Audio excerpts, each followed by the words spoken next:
Welcome, everybody, to another live episode of Game Time here on this awesome Monday afternoon here on the Outlaw Nation channel. I am the Outlaw, John Rocha, and I'm excited to get into all kinds of stuff happening in NFL Week 5, the NBA Finals, and who knows what else. And I'm joined, as always, by my two best co-hosts here on Game Time. My man right there in the middle, 4-1 Chicago Bears fan, Jay Washington. How are you, man? That's why I had to hold these up with the hat. 4-1. We are the worst 4-1 team ever. Yes. I'm good, man. Can't argue. Somehow, someway, you guys are getting it done. I mean, it's surreal. Like, again, everybody, we all were on the show last week. We're like, well, this is a loss for the Bears, and they pulled it out. So you can't. I mean, what is there to say? It's incredible. Well, somebody should have pulled out over there, Winston A. Marshall. Dak should have pulled out of that tackle. That was rough to you. You must have a very, very rough Sunday, my man. I appreciate you taking the time to come on today because it's gonna be tough to talk about this. You know, it's gonna lead the show. How are you feeling today now after a successful surgery for Dak? Time to about 4 to 6 months. How are you feeling now? Stop. Just stop. Just let me get through this. Just stop. John, mute him. Just do me a favor. I know if I can. Am I allowed to? Yes, you can. Yeah, you can do mute that. A black man? Turn Black Lives Matter now? Okay, all right. Yeah, yes, because another black man is telling you to do it. This nigga is Terry Crews to me right now. So here's the thing. Oh no! Here's the Crews word. Here's the thing. I have been of the mindset that if I stop watching Cowboys games, that good things will happen. Oh, you believe that? Oh, okay. The exact opposite has been happening. And so I am happy we got the dub. Like, that's cool. But I put on this Dak jersey. And the sad thing is I have this jersey. I've already had this. My uncle was like, hey, man, I know you like them Cowboys. I went and got you a jersey. This nigga also bought me a Dak jersey. So I have 2 Dak jerseys. So one of them is at my girlfriend's and one of them is here at my place, right? I'm so upset about this for 2 reasons. The first, most importantly, is that Dak deserves better. And it's from the standpoint of like being put on this super franchise tag is some fucking bullshit. Oh yeah. And so now that that's happened, like, he'll get his money for the rest of this season, but now he has no sort of safety net. And now he has to go out and fucking prove that he deserves whatever money again. Right. Like, he didn't need to prove it this year, but he was already, like, let's be 1,000% honest. If he ended up with the winning season, the way he was playing, he's winning MVP. Like, that's the same shit. That was the same shit Lamar was doing minus the wins. He gets the dubs. Yeah. This is a completely different thing. You know what I'm talking about? My bad, y'all. I hit F5. I was trying to turn the volume up, but I accidentally hit my F5 key, so it refreshed. I'm sorry. Oh, so you just fucked everything up. That's fine. So that's the first part. But then the second part is, man, that's probably him as a Cowboy. And I do not blame him for being like, fuck this and wanting to go somewhere else after this. The way Jerry has been talking about him, the way that this contract shit completely fell the fuck apart, I am genuinely sad because you were looking at, and he was proving it this year, an elite level quarterback.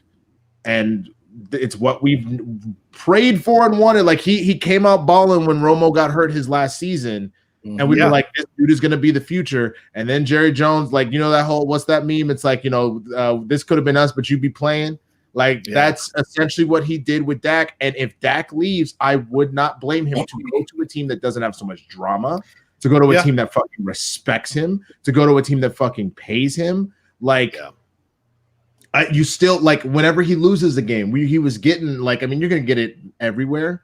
But you were getting racist being like, and that's why we don't need no monkey to be in the quarterback of our motherfucking team and all sorts of stupid shit. But then when he wins, every team, unfortunately, obviously. But I'm saying there's a little bit more, which is annoying. I try to pretend like it's not a thing, but it is. So, like, I'm just so fucking upset because you're literally looking at someone that could easily become as elite as Russell Wilson and Patrick Mahomes and Lamar Jackson, and he was showing it. He was showing you this season that he could be that guy.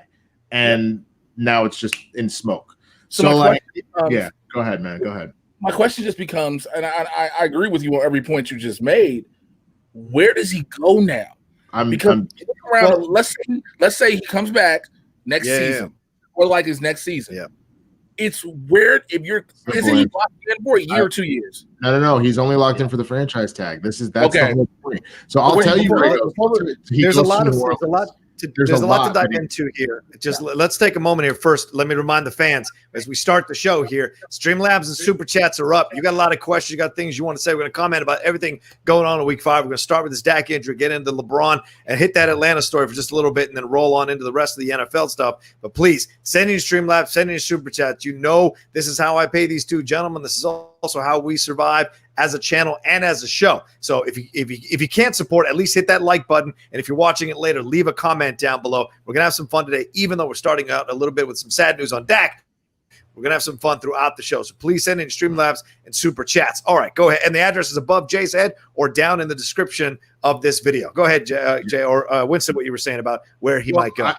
If I had to put money on it, I mean, because there are a number of teams that need a fucking quarterback. So if you want to talk about a team that's ready to go right now, they have a comparable weapons and a better organization in general. He's going to New Orleans. Like that would be the natural transition. It's a fair point. Like, it's time.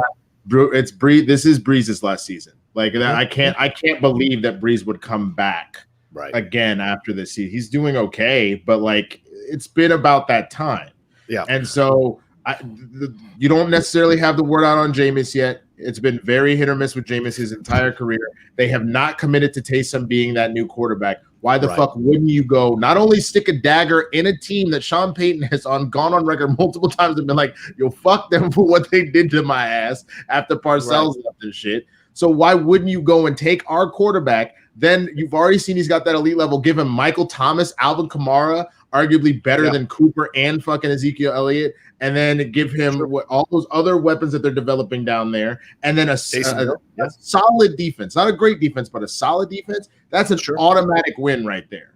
And it would break my fucking heart, even though the Saints have been like my second favorite team in the NFL for forever, because my two best friends are little assholes, and of course they've been talking shit about Dak for years. The minute Dak signs with New Orleans, they're gonna be like, man, Dak's the greatest quarterback I've ever seen. Like I know them niggas gonna be like that. Is that Dennis Rodman disease? You hate him until he's on your team. Go ahead, but until I freeze, because clearly this isn't working as I thought it would. Taysom Hill was the heir apparent, and so but that was before, because they were like, oh, Breeze is gone, Taysom Hill is the heir apparent, right? Then you shit on the heir apparent to bring in Dak. I get what you're doing. You go back into this win now mode. Yeah, but I don't, because that's what you basically just told the heir apparent. You're not the heir apparent. Can I comment on that specifically? Yeah, I that was what I was hoping, because I like Taysom Hill and he is such a Swiss Army knife. But that's the problem. They're treating him like a Swiss Army knife. They're not treating him like a quarterback. Like, how many different packages has he been thrown in as a receiver? How many different packages has he been thrown in as like some sort of punt returner? Like, this nigga is all over the fucking field. And then he went and got Jameis Winston, which again, Jameis reminds me of a slightly less talented Brett Favre, where he's that gunslinger. When he's on, he is fucking you up. And when he's off, he is fucking it up. So like, if you brought in Jameis because you believe that you could get something out of him, but if maybe you don't necessarily, like, if Dak does go on the market and you're not fully ready to commit to Jameis, you go, hell yeah, give us Dak Prescott and put him with Sean Payton, an offensive genius. Oh my God. But like, think about it. Denver needs a quarterback. Who knows what's going to end up happening with Phillip Rivers in Indianapolis? Who knows what's going to happen with Brady? How long he'll be down in Tampa Bay? Like, Brady in the area is 2 seasons. Brady's 2 years, right? But I think you're forgetting about the Patriots. The Patriots have only Cam for 1 year. They will jettison Cam in a heartbeat to bring Dak in. I guarantee you. My God. What shits on Cam Newton? He'd dump Cam in a second. He would. I mean, because Cam, again, former MVP, went to a Super Bowl, is playing pretty goddamn well this season. But if he ends up just kind of leveling out, and then Dak is available and Dak is putting up 500-yard, 4-touchdown games, I mean, how do you not go with somebody that's hitting their prime versus somebody who's probably at the tail end of it? Cam's probably got like another 4 to 5 years of this at maximum, whereas Dak just started. Like, if they, you know what I'm saying? Like, here's the. Go ahead, Jay. Sorry, go ahead. Yep. Go ahead. My apologies. Go ahead. I was going to throw in some statistics here to think about as well. Prescott was off to a record-setting start to the season. He had 3 consecutive games of passing for over 450 yards, or at least 450 yards. He entered Week 5 with 1,690 passing yards, which is an NFL best at the time, and the most by any Cowboys quarterback to start the season in 4 games ever. The most through the start of 4 games. It was incredible. In second quarter, he got his first touchdown pass of his entire career in that throw from Cedric Wilson over to him. So you've got all of this, and he was playing on a 1-year tag, which is for $31.4 million, as they were unable to reach a long-term deal. The Cowboys offered him $34.5 million per season and more than $100 million guaranteed, but he opted to play this season on the tag. He's hoping for a larger commitment. He had missed a start, 69 starts in his career, and missed only 2 snaps this season when he was getting evaluated for potential concussion against the Falcons. These are things all to think about. His 69 consecutive starts is the 6th longest streak from the start of a rookie season since the merger in 1970. Only Tom Brady and Russell Wilson have won more games than Prescott's 42 wins since 2016. That's incredible. And another positive to think about is Jason Kendall, Moises Alou, and Robin Ventura have all recovered from this compound ankle fracture that he suffered. Dak did, and they sustained long careers. We recently saw Gordon Hayward as well dislocate his ankle, fracture his tibia, miss an entire season, and come back. And then, of course, Alex Smith came back for the Redskins yesterday, recovering from completely destroying his leg and an infection. 17 surgeries for Alex Smith to come back. So Dak is certainly, there's hope here that he'll come back and resume his form when he does. Before Jay goes, because I know Jay's gonna go. After surgery number 3, don't you think it's about time you just hang him up? You'd have made your money. I don't know. Some people really want to play, man. But again, this is the same. I mean, I guess Alex Smith is going in that category of I got a point to prove. Yeah, right. And by the way, to the poker Craig, you can kiss my dick. I'm eating peanut butter that's reduced fat, and I had to have a protein intake. So you can kiss my dick. Can I stop for 5 minutes? Ask your mama. Anyway, all that being said, Jay, and you're going to probably cover this. Look at all the teams. Your team needs a fucking quarterback. I know you keep saying you're anti. I know you keep saying he's black. But that's the thing. Right. If Dak Prescott, I'm putting up these kind of numbers, is available, you don't think y'all ain't going to put a push for that? Seems like you would. He froze. Okay, that's fine. Let's bring it in. Joshua Zinger says, I hope Dak comes back stronger than ever, as we don't want anyone hurt. But you were struggling against the Giants before Dak got hurt. True, this is not a strong defense, and it showed against Daniel Jones at home. But that's the point. It had that didn't sure, Dak was doing okay. Yeah. But that really had less to do with Dak at that time. Remember, we're not looking at a quarterback in a specific moment. We're looking at how they are in the course of a game. Right. Every quarterback has struggles through the course. Like, the exceptions are some of those wizard games that Patrick Mahomes has had, where the Seattle New England game when Russell Wilson was literally out here in these streets fucking, oh, we're down, oh, there's a touchdown, oh, achoo, there's another touchdown, just sneeze another one on your ass. That's what. But you know what I'm saying? Ultimately, the biggest problem in Dallas is that defense. Let's be 1,000% honest. Yeah, true. It's that defense. So the organization isn't giving you the respect you deserve or the money. You have half a team that's not really worthy of your time as far as trying to help keep you off, or you want to keep them off the field. You know what I'm saying? And you don't want to always have to play catch up and shit like that. I do not blame him if this is it. I pray it's not, but I feel like this might be it for him. It's such a weird. Again, it's coming back from the names you named. You said Robin Ventura, Moises Alou, and who else? Sorry, let me bring it up here real quick. Moises Alou, Jason Kendall, and Robin Ventura. Yeah. Okay, Jason Kendall played what sport? Baseball. All 3 of them play baseball. That's the thing I wanted to make sure those had in common. Yeah. We're talking baseball players as opposed to a pro football player. That's fair. Totally fair. Because again, remember, with a baseball player, you can have an ankle injury, go to the plate, knock a base hit or 2, and all of a sudden they pull you out and get a designated runner. Right. There's a difference with that. When you have Dak, who's played, when you have the RPOs, you have the scrambles, you have the draws and the sneaks, which Dak will all run.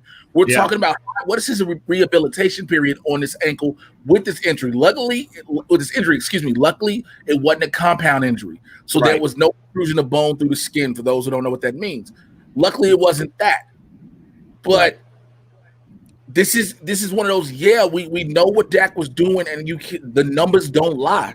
The numbers don't lie. But now we're really looking at a hypothetical because of what this injury is and the type of player that Dak is. Right. Yeah, that's fair. Well, we'll see what happens, man. I mean, he came out of the surgery, looks successful surgery. The timetable now is like 4 to 6 months of therapy and what have you. And he's driven and determined. It broke my heart to see him crying as he went off the field, because that shows you that's a man who knew he was in a position to shock the world and get himself paid. He was playing so well. Yeah, Dallas wasn't winning, but that wasn't really his fault. It was more about the defense and what have you, and some of the some of the questionable play calls that McCarthy was making with Dak in there as quarterback. So seeing the emotion on him as he drove away and his wave to the crowd, and people were screaming at that one guy they sent there. I was like, "We love you for," and a bunch of the players came out afterwards and said, "He's our future." Even Jerry Jones, I know he was playing, the spokesman for the team type thing, said that he thinks that Dak's going to come back and lead these young men. So this may motivate Jerry in a public relations move to pay him an incredible amount of money just to keep him satisfied and the fans satisfied, because it's not like he's got another quarterback sitting around out there who can throw for as many yards as Dak was doing. So, I mean, I think you just pay the man after it's all done now, because he's shown you dedication and service, and he's got injured trying to help your team do something this season. And that division is still there for Dallas to win. It isn't like everyone else is 4-1 and Dallas is 1-4 and now lost Dak. This is all still in play. Dalton came in through for 111 yards, 9 of 11, and led them to that victory on that last field goal drive. So if you're going to have anybody stepping in, someone who's proven to play well in the NFL, Andy Dalton, so much better than when Romo went out and you guys had like Kellen Moore on the team. That is not going to get you anywhere. So I think you should feel good for the team overall, even though you may be heartbroken for Dak Prescott, that you guys can still take this division and get in the playoffs. I mean, that's the thing. That's what's so sad, is that we can still take this division. And I think that we probably will, just based off of how I'm seeing every other team play. I am so unimpressed with every other team in this division, and that's still losing Dak, who was the main source of us winning. I mean, you did see sparks from Andy Dalton. I think he can carry this through. I don't know how far he can actually make it through the playoffs, but I do think that he can win us the division, which gets us a free ticket to the playoffs. I would argue the easiest path to get there. Your division is trash. It's still possible. What? Yeah, the NFC East is trash. Completely. They're all like, and that's the thing. As horrible as we are, we're better than all of those other teams from what I've seen. Like, it's not. I agree. Which is insane. I don't understand how that's a thing, to be honest, because we're so bad. Again, but look, this is coming from a guy who's represented a terrible 4-1 team. Let's just call it for what it is. The terrible. Every week we celebrate every Bears win because we're like, oh shit, we won.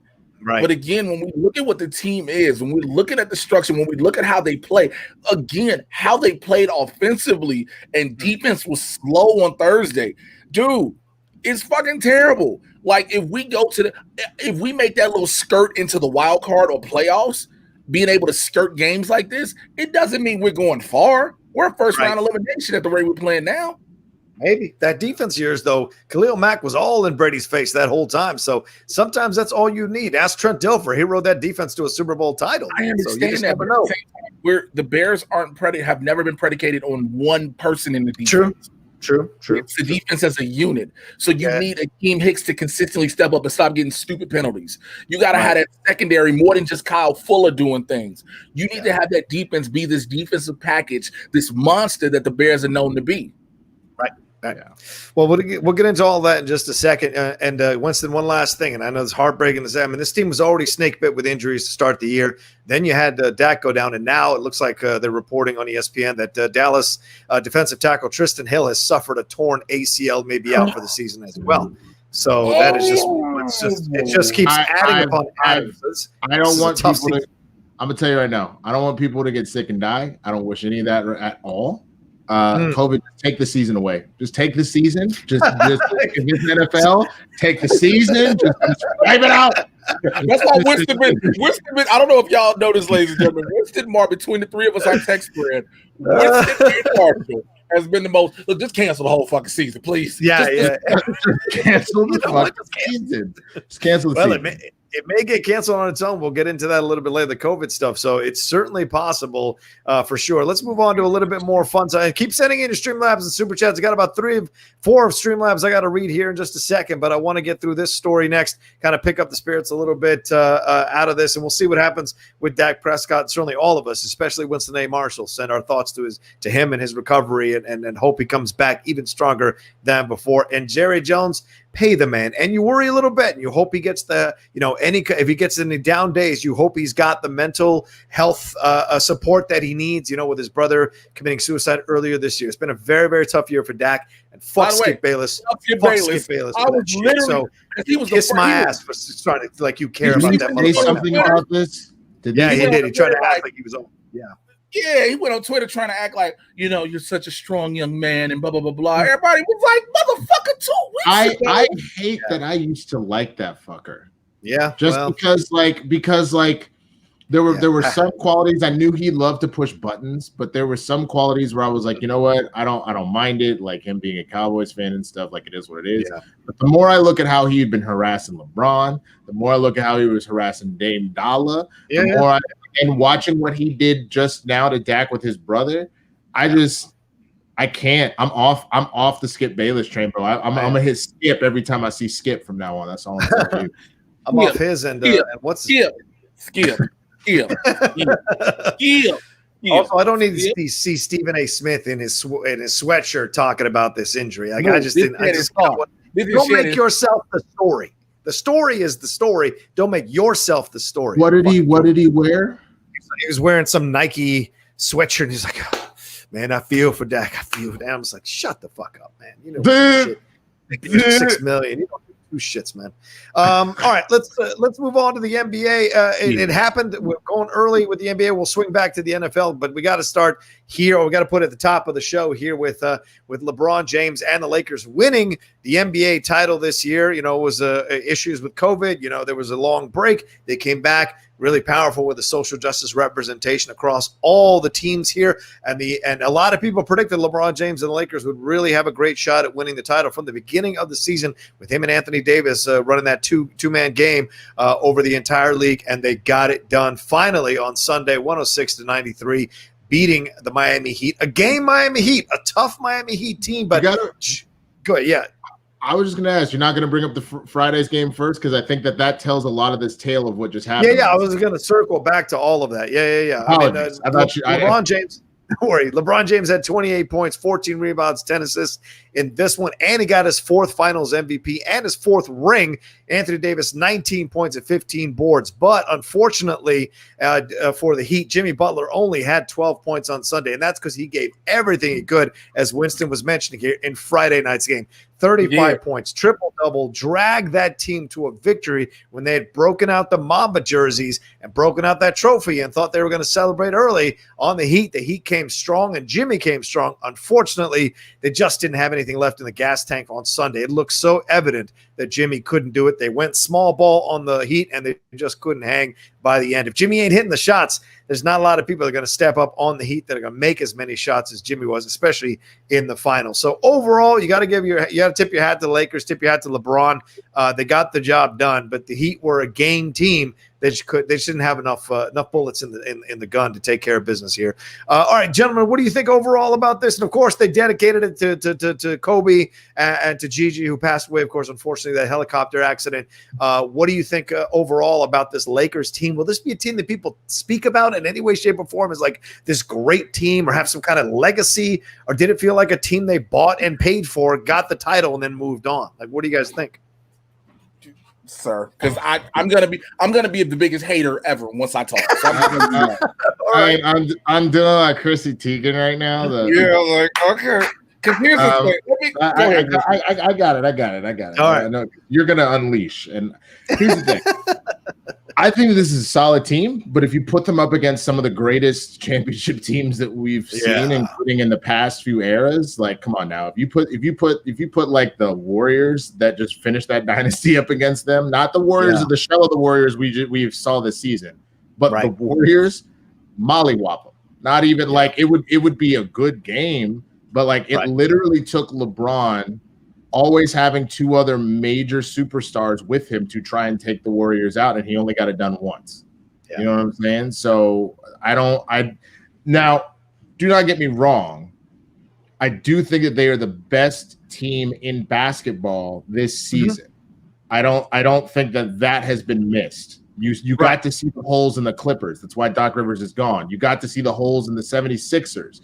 You got to see the holes in Toronto where they still held it down, but it is clear they need someone like Kawhi, like some sort of superstar to be able to take over. And the Heat, I give them all the credit for being there, but the biggest thing that you also realize, Jimmy can't do it by himself. As a squad, they did such an incredible job, but you need more, like you said, you need more bullets in the chamber to get it done like this, because it literally took everything Jimmy had in Game 4 to keep him in it. And then he didn't have anything left for Game 5. I think that the few things that are super interesting to me, I know we love the Black Mamba jerseys. I think they're fire. I'm going to probably cop me one because that's dope as hell. The two funniest things that came out of that for me, the first was the meme clearly of of Kobe in heaven, just looking down, just jumping the shit out of them for losing that game. All I can hear in my mind is him in heaven talking about soft. You soft in this cloud I'm speaking on right now. You soft. But then the other thing was it was well known that one of Kobe's favorite jerseys by far, the combo, was his Sunday whites. I don't think anything could have been more appropriate. Kobe passed on a Sunday. You know what I'm saying? I don't think anything could have been more appropriate for them to be in the Sunday whites to bring it home. So I you know, the one sad thing, I don't know if we're going to really get into it. There were people that were out last night downtown. LAPD decided to be assholes yet again and start firing rubber bullets and tear gas at people. That pissed me off for a whole other different fucking reason. But I am very proud of what the Lakers did. I'm happy for players that, like, I'm really happy for Dwight Howard. Did you see his IG live about that shit? Yeah, bro? Man, he was so happy. And he was so happy and gave such a motivational speech. Like, if you want something, don't you ever give up on your dream. You push, you go, like you come back to it. I also found it hilarious because that after that video was passed around, a part of his IG live, he was in a fight with his girlfriend, and that shit leaked. So you got to see the text argument back and forth with this girl while he was doing the IG live because the nigga don't know how to work his iPhone. I think it's perfect white. Yeah, but this is amazing. I mean, you did this for Kobe, and I think that I couldn't have asked for a better thing to happen in this NBA season. For as dark as 2020 has been, I feel like this is the most appropriate win that we could have possibly seen. Fair enough, Mr. Washington. Before I cut out, more than likely, which my internet will do, because that is the Lord telling me I need not say everything I'm about to say, but you know, give God's grace. Okay. First and foremost, congratulations to Chicago's own Anthony Davis and the Lakers. That's the crib. That's Southside Chicago right there. I'm gonna give it that. Number two, they even said it during the broadcast. The LA Lakers were not the best team in the league this year. The best team in the league this year got eliminated by the Miami Heat. Okay, but see, that's where I immediately go. They're not the best team in the league. Where the fuck did you go? Where the fuck did you go? It's not. Yeah, they're talking about the Bucks. Where the fuck did you go? You finish. This team is not going to repeat. No, they won't. No. This is that one. Everybody keeps thinking this is the start. I really got upset seeing a lot of people try to. Yes, it's their 17th, which puts them up there with the Celtics. Congratulations, Celtics. But people keep acting like this is going to be the start of a new dynasty run with them. Ooh. That is not about to happen. It could, but you're going to have to do a lot of moving around. This team as it is not going to cut it for this team as it is will not cut it. Nope. And let's go to the main conversation that we all knew was going to come up with this. Yeah, is LeBron James the greatest of all times? LeBron James is the GOAT when you break it down for greatest of all this era. Right. That is it. He is not the greatest of all time. Here is what I don't care what people keep going. Look at where he is. He's number one at this. He's number one at this. Number one at this. Again, when we come down to them chips where everybody put Jordan at, that man is 6 of 6 in the finals. But he only made it 6 times. It doesn't matter. No. Hear me out. Here's my count. Finish your thought. I got you. I got your Chicago counter argument. Quick.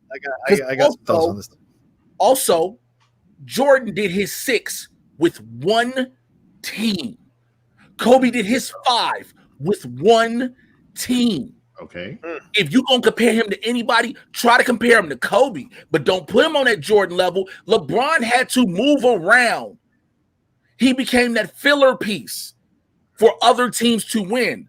Remember how we all bitched and moaned, and I'm just saying we as a collective, about Kevin Durant when he went to the Warriors after they had just whooped OKC's ass. He became that piece for them to win again. LeBron is a journeyman that we will not call a journeyman. Wow. That's the most disrespectful shit I've ever. I need a minute because I am upset by this. See, you sir are caught up in your own motherfucking hype. And let me tell you, I'm about to give you how. Now, here's the thing. LeBron has a lot of work to do. Wait. You see that shit? Did LeBron steal your girlfriend during high school? Stop hating on the brother. Hate. When I say journeyman, before everybody gets to me thinking like I'm comparing him to Kirk Cousins or Alex Smith. That's exactly what the journeyman title means. So by you saying that, you should have picked another term, nigga, because what you just said is he couldn't cut it, so he keeps getting put on some backup shit on another team that needs some sort of filler. You ain't shit, nigga. You never know the definition of the word before you use it, nigga. Yeah, bro, you might want to take your camera down for this one because this should be an emotional moment. Joking, Noah, man. Because here's what I didn't mean it like so. And I probably should have phrased it. Glorified journeyman. That's what it sounded to me like you were saying.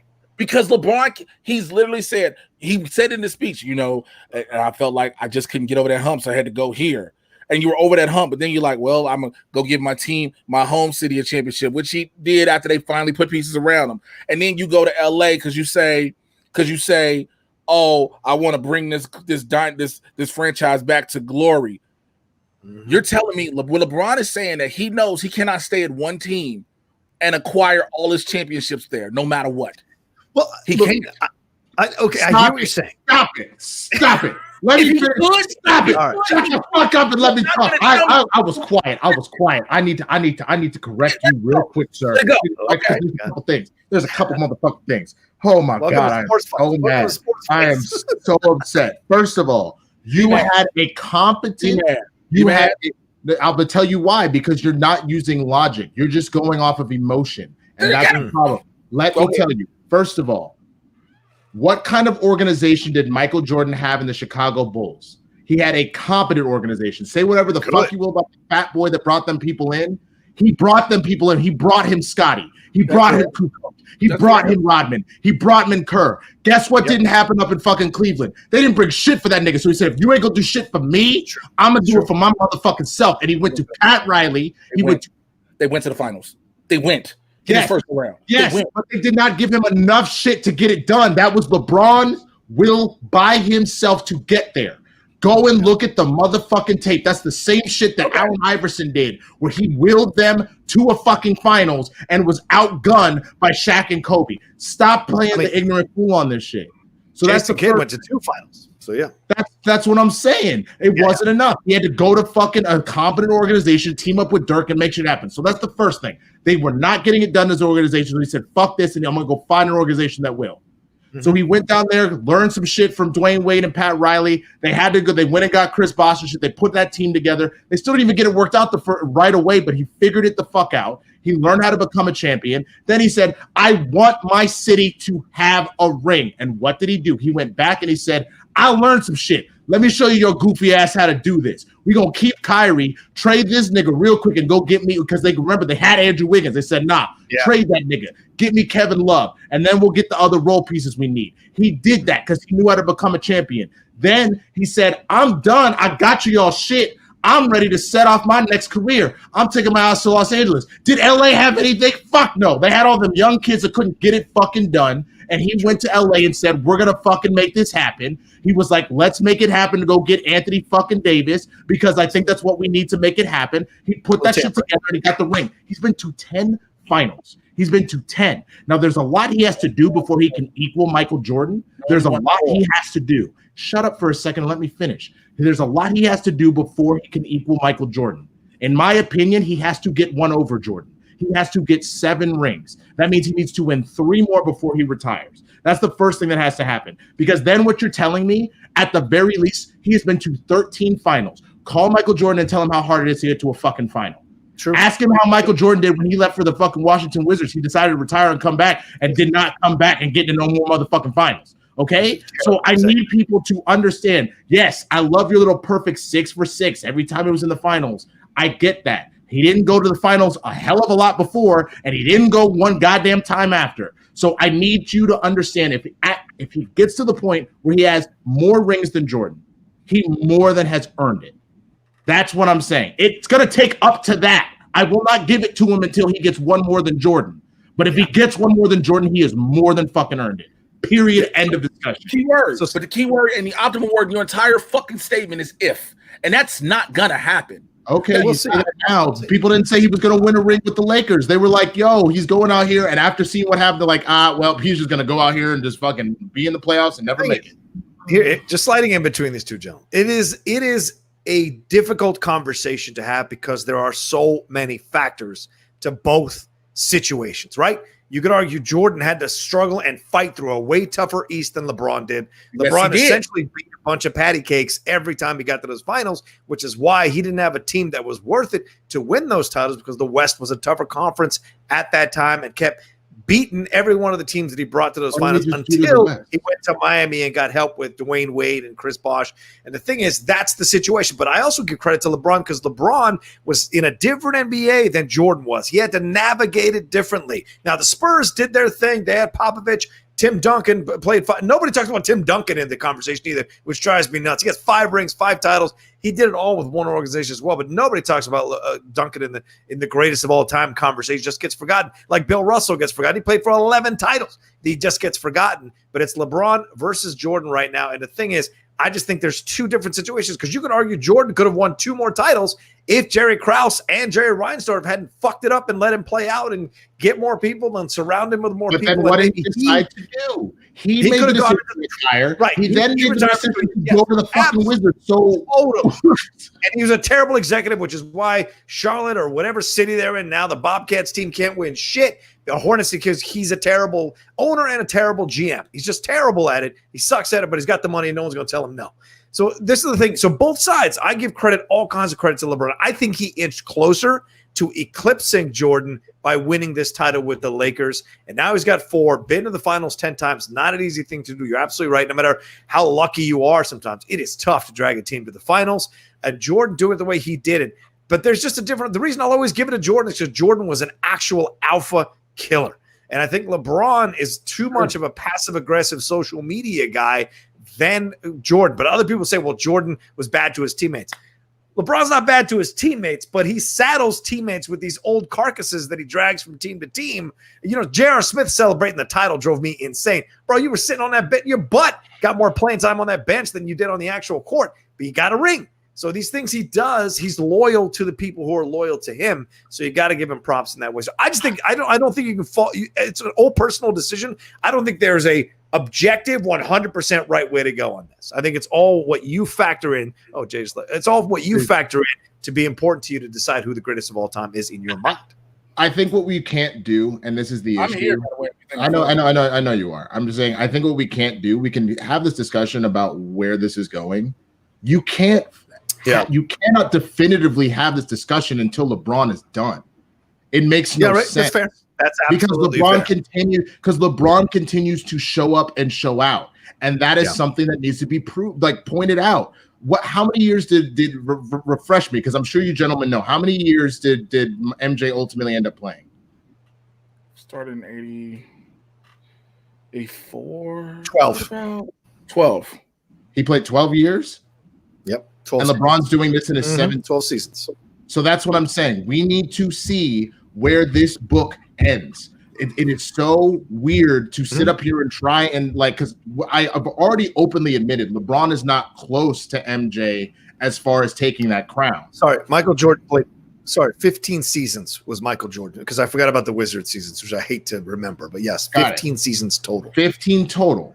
LeBron is in his 17th, and he's still winning rings. Yes. So again, we're seeing someone with an unprecedented prime.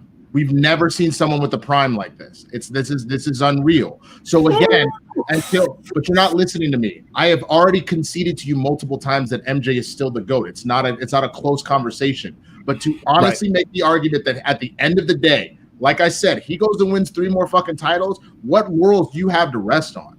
Yeah. That's it. That is 13 finals appearances. That is 7 rings. That is multiple MVPs. That is way more points than Jordan, because he's already on the way to doing that shit. You know what I'm saying? Like, what more would you need? Like, you're getting caught up on your perfect record in the final shit. No, you don't get that. I go more past the finals and then also pass for player. Again, we're talking about it again, and it always will come up. Yes, the eras were different because of the type of players. And LeBron, LeBron can play bully ball in a very soft ass league. LeBron would have been able to play bully ball in a rough ass league, bro. You a fucking lie. Most of the dudes in this league couldn't. Most of the leagues in this dude couldn't. LeBron is one of the few that could. You a bro. All right. We're not gonna do that. We're not gonna do that. We can't. Much. LeBron cries too fucking much to tell me he could have played bully ball in that era. Well, I mean, but at Jordan what cries in point, different ways.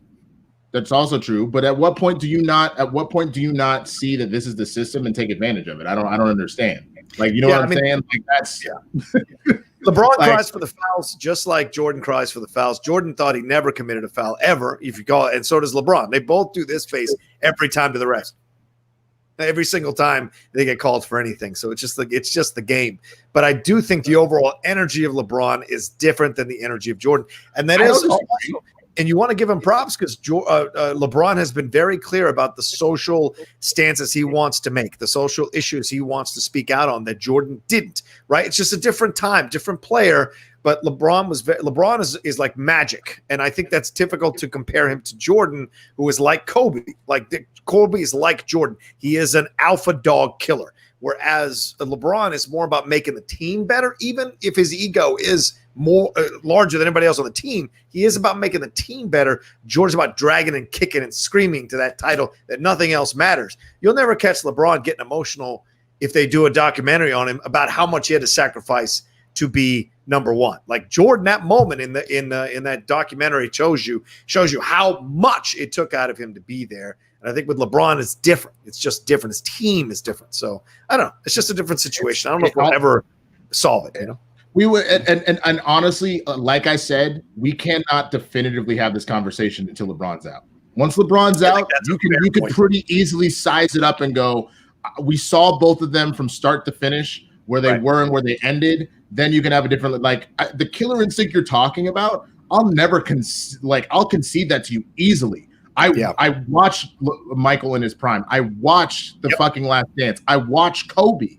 LeBron doesn't have that same assassin mentality, but just because a nigga ain't an assassin doesn't mean you can't be a fucking knight and roll up in this bitch and fucking body slam niggas. Like, you know what I'm saying? It's a different style of being unstoppable. Because you could make that argument about Steph fucking Curry. That nigga's essentially an archer. If we're gonna keep up with this fucking metaphor, he is an archer.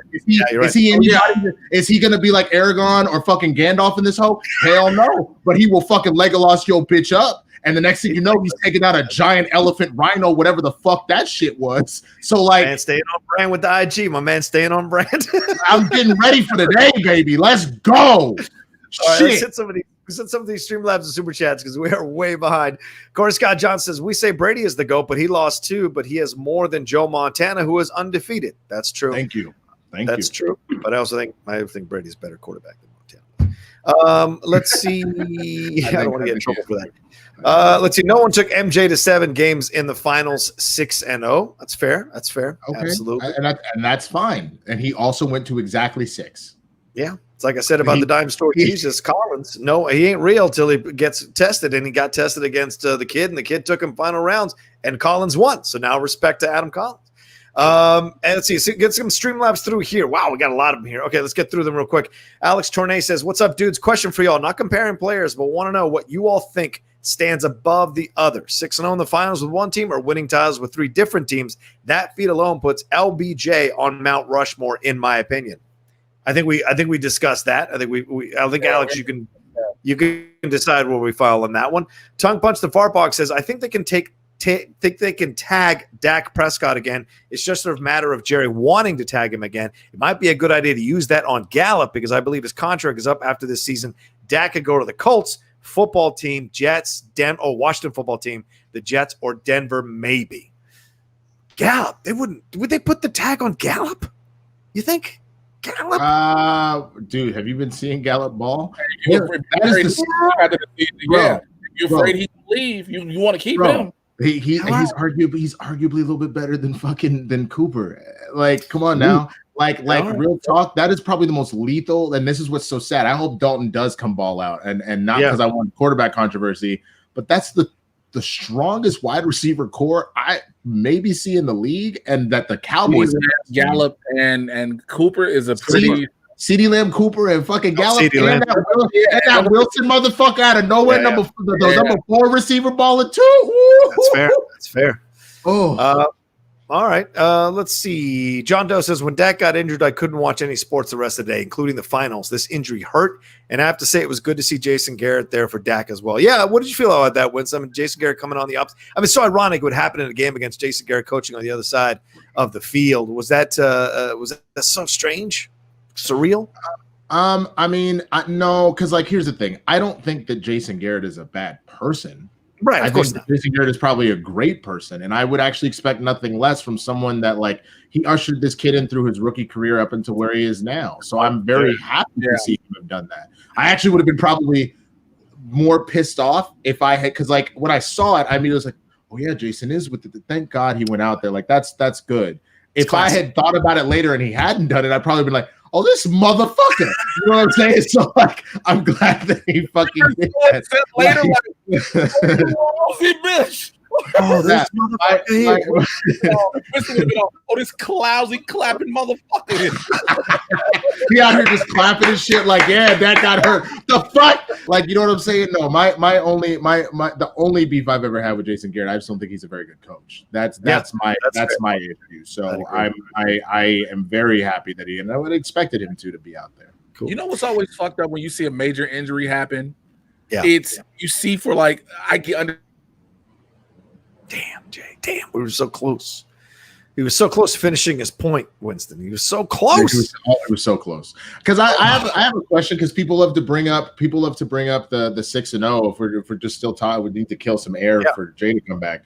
I think about the showdown, for example, and I think about how Dan Murrell, you know what I'm saying, has if I'm not mistaken, if he's ever gone for the title, he's won it, right?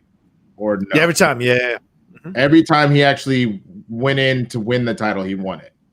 Right, except for obviously the tag team stuff, because we tried to get it off corruption the first time, then got it back, got it the second time. Yeah. But okay, so here's what I would say. Here's what I would say. The better argument is this. Currently, as it stands, because it won't be in December, Alex Damon is, we would argue, the GOAT by everybody's argument. Alex Damon, in every single championship he's ever played, he's won by the Michael Jordan argument here. So if we're just going off of he's perfect in title rounds, but nobody is actually saying that, because you go and look at Dan Murrell, you look at how many singles and tag titles Dan Murrell has had, how many records Dan Murrell has broken, and all this nonsense and all of this stuff. And at the end of the day, while we already the argument's a little different because you're putting Dan as most people put Dan as the GOAT. Yeah. When it's all said and done, when Dan officially retires fully, some other young upstart comes through. You know what I'm saying? It'll be interesting to see. Oh, sure. If somebody starts doing some of the stuff that Dan fucking did. You know what I'm saying? So the 6-0 thing just isn't the I've had a perfect every single time I've been in a title. It's massive. It doesn't mean you take anything away from it. But definitive thing. Because then what about Brady? Like they just said about Montana and Brady. Brady's been to how many Super Bowls? He went to what 3, 5, and then he won another 3, and he lost another 2. He's been to fucking 10. And he's been to 10, just like LeBron, 10. Yep. And he's won 6, and you're going to take that away from him because he didn't win all 10. Like I don't. No, it's a fair point. It's absolutely a fair point. That's what I'm saying. Yeah.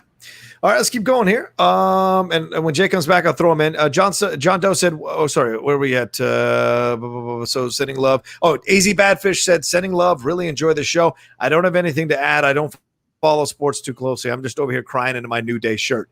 Oh, that's right, because they broke up New Day in the draft. That's right. I'm sorry, pal. What'd you expect? Vince wasn't gonna keep a black team together for too much longer, man. They were running too wild for too long. Chris Taylor donated, said, really impressed by these rookie wide receivers this year. I agree. I mean, I don't know if we have time to get to it because we're only an hour left in the show, but like that Pittsburgh receiver that Lockhart, whatever his name is, 4 touchdowns yesterday. DK Metcalf's been killing it. Hold me over there for the rookie receiver. The Cowboys has been killing. I mean, it's happening all over the place. Pretty incredible. These guys. You know who else? You want to know who else has been killing it? Let me go ahead and read you the scores from this fantasy football matchup, bro. I'm beating one team 167.98 to 97.94. I'm projected to have 190.37, and they're projected to have 111 because that team has Russell Wilson, who magic. I know we're going to talk about him. DeAndre Hopkins, CeeDee Lamb, Kamara ain't played yet. Kareem Hunt. Travis Kelce, Ronald Jones II, who had a great game on Tuesday or on Thursday, even though he lost. Morissette, Young Ho Koo, and then the Baltimore motherfucking defense, bro. And then the bench ain't bad either. And the other game, 160.45 to 119.092, and they're projected to just get to 130 by the time it's over. That has Patrick Mahomes, DK Metcalf, so that last touchdown was amazing. Mike Evans, Brandon Ayuk, Ezekiel Elliott, Ronald Jones. I had to put in Greg Olsen because I don't know if Cook is actually going to play. Mark Ingram, Black and Smith, and then also the Baltimore defense. So like it's what I do. I manage fucking champs, bro. Like that's what I do, son. That is what he does. All right. CSJ Megatron said, just sending love. Happy for LeBron and happy Indigenous Peoples Day as well. Also, fuck Skip, loose neck, knuckle, crackhead looking ass. Woo! Wow. Nice. All right. CSJ's opinions are CSJ's alone and not the Outlaw Nations. I want to make that clear. John Doe, although it did say fuck Skip Bayless. John Doe said, so what is your current Mount Rushmore in NBA history? For me, number 1 is Jordan. Number 2 is Bill Russell. Number 3, LeBron. Number 4, Kareem. So quickly, do you have a top 5 or top 4 that you would put in Mount Rushmore? I'd probably go MJ, LeBron, Kobe, and then bias Dirk. I know that Dirk doesn't necessarily have the accolades to be on that, but this is my Rushmore, so y'all can suck a dick. That's right. and one day, I hope that Luka Magic can knock Dirk off and then knock some of these other motherfuckers off. I'd say Jordan. I definitely would say LeBron. Then I'd put Larry Bird and then Tim Duncan. That's my 4. Absolutely. Because I think Larry Bird starts to lose. People losing respect for Larry Bird. That motherfucker could ball, and people are forgetting that he could ball. 1,000%. Christian Alante said, I got to say, mad respect to LeBron and happy he's cementing his legacy. Truly, no one liked him before. Also, happy Dwight completed his comeback tour. However, as a Celtics fan, man, these Lakers fans are annoying as hell. LOL. Christian, people feel the same way about Celtics fans. What are you talking about? It's all about who you're sitting with. Celtics fans, Patriots fans, Red Sox fans. I just named all the Boston sports fans. Eagles fans. I actually don't mind Washington football team fans, except for the ones that were fighting so hard to keep your old name. They can kick rocks. Laker fans. Who else? Yankee fans. Oh God, Yankee fans. Duke fans are awful. Alabama fans getting on my goddamn nerves. Who else? Astro fans, your cheating ass. Might make it to the series again. Good God Almighty. Manchester United fans, absolutely. Manchester United. Yeah. People are obviously going to say the Cowboys. It's fine. It is what it is. It is what it is. It depends on which Cowboy fan. My favorite Cowboys fans are LA-based Mexican Cowboys fans. They're like, hey, we're going to take it as your fool. Dak is gonna kill it. Like that's much. I love hanging with them because they tend to be. It's either Cowboys or Raiders fans. It's both. Sometimes you get a little bit of both, but they're just so passionate, and I fucking love it. Like, and by the way, we're not keeping Jay off. Jay has not come back yet, so when he does, I'll put him back on. Obviously, having issues with his internet as his standard stuff. We'll see what happens. Christian Alante also followed up and said, also, there's no complete way of being able to settle this GOAT debate. Different eras, different leagues at this point, being much more international than before, and the game has evolved so much. Yeah, it's a fair point. It's much more international. Let's see. No, okay. Christian Alante also jumped in and said each era has their own transcendental player. I could argue that this era also has multiple transcendental players that have each completely changed the game. We have Braun, Steph, and hell, KD is a 6'11 guy that's like a two guard. That's a fair point, but don't forget Dirk. Dirk changed the game completely and one of the first tall, big international guys who came over and played and understood how to shoot from outside. People don't give Dirk enough credit for him revolutionizing the game in that way as well. 1,000%, man. It's funny because somebody just said that Cowboys fans are like Yankee and Laker fans are bandwagoners. Nah, that's not true at all because Cowboys fans are always talking about we're going to take it this year, fool. And then we don't take it. So, like, no, we're not bandwagoners in that regard at all. But it's Laker fans have a tendency to be, because I have seen that. The diehard Laker fans, when they were going through this slump the last decade, have been, like, loud and making fun of the Clippers. But they have kind of just been like, man, y'all fucking suck. I'm tired of your shit. You know what I'm saying? Like, so no one necessarily does it about the Cowboys. We just get sad, and then 2 seconds later, yo, we're gonna take it this year, fool. Like, so, we believe. All right, let's see. J&J Yoda said Brady isn't the GOAT. Plenty of QBs more skilled than him. Plenty of QBs are more skilled, sure, but not the GOAT. Because I would argue there are plenty of players that are arguably more skilled than Jordan, but they are not the GOAT because Jordan had a complete package. Like never in a million years would I ever think that Michael Jordan could hold a candle to Steph Curry shooting. Steph has more than proven that he's the best shooter to have ever played basketball, but he is not Michael Jordan. It's not even close. You know what I'm saying? It's not even close. GOAT involves more than just victories and statistics. It's so much more involved, you know. Elijah, your question: when LBJ was in Cleveland, his first 7, who was the second best player? Yeah, nobody. Also, LBJ has won titles with mediocre coaches outside of Coach Spo. Yeah, with Tyronn Lue and now with Frank Vogel. That's a fair point. He's dragged those. Yeah, and with Jordan, you had constantly Phil Jackson. With Kobe, constantly Phil Jackson. Shaq won it with Spo and Phil Jackson. You can make it. Yo, real talk, and I didn't even think about that. MJ is not winning 6 titles without fucking Phil Jackson because Rodman would have stayed in fucking Vegas and shit. Yeah. You know what I'm saying? Like, you know, like without like obviously the other players, you need those key pieces. But that's a goddamn good point. That like I didn't give Coach Spoelstra enough credit until I saw what he did and got this team to the finals, and now I will never speak ill of that man ever again. Like he deserves so much credit for that. But you're right, Tyronn Lue. Wasn't that his first season that he brought him in? Didn't they just fire They fired what's his name?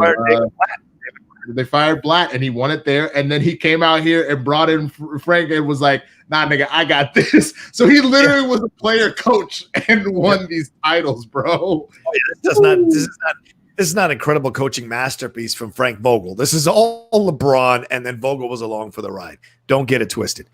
Joey G agrees with us, agrees with this point. Just like Brady Belichick, could MJ do it without Phil? No, I don't think MJ could have won without Phil, but he could have gone with another better another coach that was just as good as Phil. Like I think MJ could have won it with Chuck Daly. I think MJ could have won it with who was coaching the Suns when they went to was it Paul Westphal? I think he could have won it with Paul Westphal. There's certainly other Rick Adelman certainly could have won it for Rick Adelman in Portland and for Rudy Tomjanovich in Houston. So there were other coaches that he could have, but there aren't that many. There aren't that many that at MJ's time that he could have won a title with. Roberto Arsenal says, shout out to my Raiders. Mike Mayock is a solid GM, but on the real, if the Chargers QB keeps developing in a division that has Mahomes, that is scary. I agree. That Justin Herbert kid looked good yesterday, Winston. Or he's playing tonight, but he's been looking good over the last 4 weeks, I think. That's what I've heard. And I feel bad for poor Tyrod. Like, you got stabbed by a doctor, and now you're done. I said they've said he is the starter going forward. That fucking sucks, man. He should sue. Real talk. He should sue. I would sue. I would sue. Fuck. Better call Saul, my nigga, because like that's some more bullshit. I would marry Sue. Wait, okay, so Jay says, I'm in an internet outage in my area due to congestion. I'm going to try to use my phone. All right, Jay, come on back when you can, brother, man. We missed you here. Justin Toner says, hey, John, I'm still pissed the Yankees lost to the Rays in Game 5 on Friday night. I agree. How do you feel about the loss in next season? I hope the Rays take down the Astros because I can't stand them. Yeah, I hate the Astros, too, for what they did. Shout out to some of my followers who are Astros fans, but I can't. I'm a Yankees fan. Yeah, it sucks the way we lost, but hey, we took the top team in the division to the last inning almost, and putting Aroldis Chapman in, he's not a setup man. He's not going to save us in the 8th. He saves us in the 9th.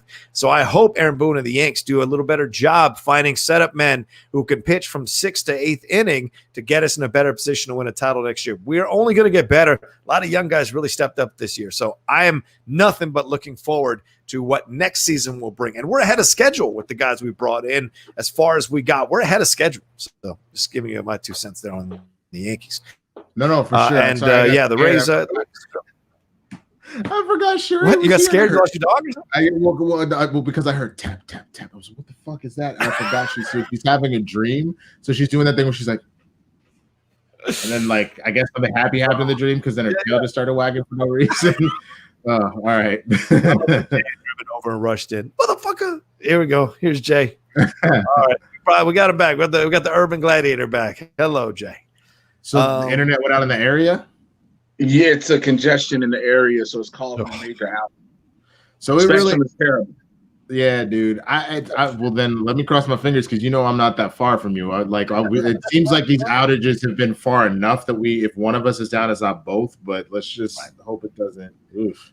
Justin Toner says, also happy about the Buffalo Bills, undefeated and Josh Allen performing like an MVP. Are they legit or do they need certain wins to prove it? Yeah. They're AFC with the conference they're in. It's easier to capture it and get these wins now. Wait, what just happened? I don't. Oh, he went out. That's okay. I mean, I'm also happy about the Buffalo Bills. I mean, look, they look good. They look very, very good. They do look good. Do you know off the top of your head who all they've played so far? The Bills? No. What happened? Yeah. Oh, sorry, rolling internet outages, I guess, are going on here. In San Diego. See, bro, he moved to Van Nuys. He tried to say he moved to San Diego. He moved to Van Nuys. Oh no! You found me out, you sons of bitches. You found. Me out. The Bills haven't played anybody worth note. I guess. Yeah, they played the Jets, the Dolphins, the Rams, and the Raiders. Look, the Rams are doing well, and the Raiders are doing well. Yeah, Dolphins are balling. So the Dolphins are balling. Decent wins. Yeah. I mean, fuck the if I don't know what the Titans look like with all this back and forth. If the Titans look like the Titans and the Bills win, I give the Bills that credit. If they don't, the Raiders look okay. The Rams, honestly, you play the NFC East. You don't get any brownie points for being 4-1. Suck a dick. Like, if anything, you should be 3-2. I still say that call was absolute bullshit. Yeah. The Dolphins don't look bad, but the Dolphins historically have not been that great of a team. They're only now starting to get in their stride. And the Jets are the Jets. So if you beat if the Titans look like the Titans and you beat them tomorrow, then yes, then the Bills, like, they're already scary as is. But then that's your signature win that leads you going forward. The Browns. Go ahead. They're 4-0 right now, and they're first in the AFC East. And here's their schedule over the next 8 weeks. At the Titans, which is tonight or tomorrow night. Then they play the Chiefs at home. Then they have at the Jets, which is an easy win. But then they have the Patriots, the Seahawks. They're at the Cardinals, a frisky Chargers team. They're at the 49ers, and then the Steelers. So to me, over these next 8 weeks, we're going to find out. We're going to find out who the hell they are. And they play, of course, at the Patriots again before the end of the season. So I think over these 8 weeks, we're going to find out how strong this Buffalo Bills team really is, and if they've built upon what they started building last year to be an even stronger team. We shall see. Yeah, I mean, I would say go ahead, JK, go ahead. Oh, no problem. You're talking about the team with their schedule. It's hit and miss. People are now going to hold this kink in the armor to the Chiefs, unfortunately, because of their loss to the Raiders. Yeah. So now everybody's going to be like the juggernaut can be slain, but it's always they could be beaten. It's just that it takes a lot to beat them. Mm-hmm. Mm-hmm. That's fair. And so, yeah, the 49ers ain't shit. Let's just call it what it is. All right. Go ahead. All I was gonna say is like this is for me the Browns. It's a similar conversation, or the Bills, a similar conversation we have about the Browns. What is the Browns' signature win? Because again, we have said that the Cowboys are trash. They lost to the Ravens, right? Which is an elite team.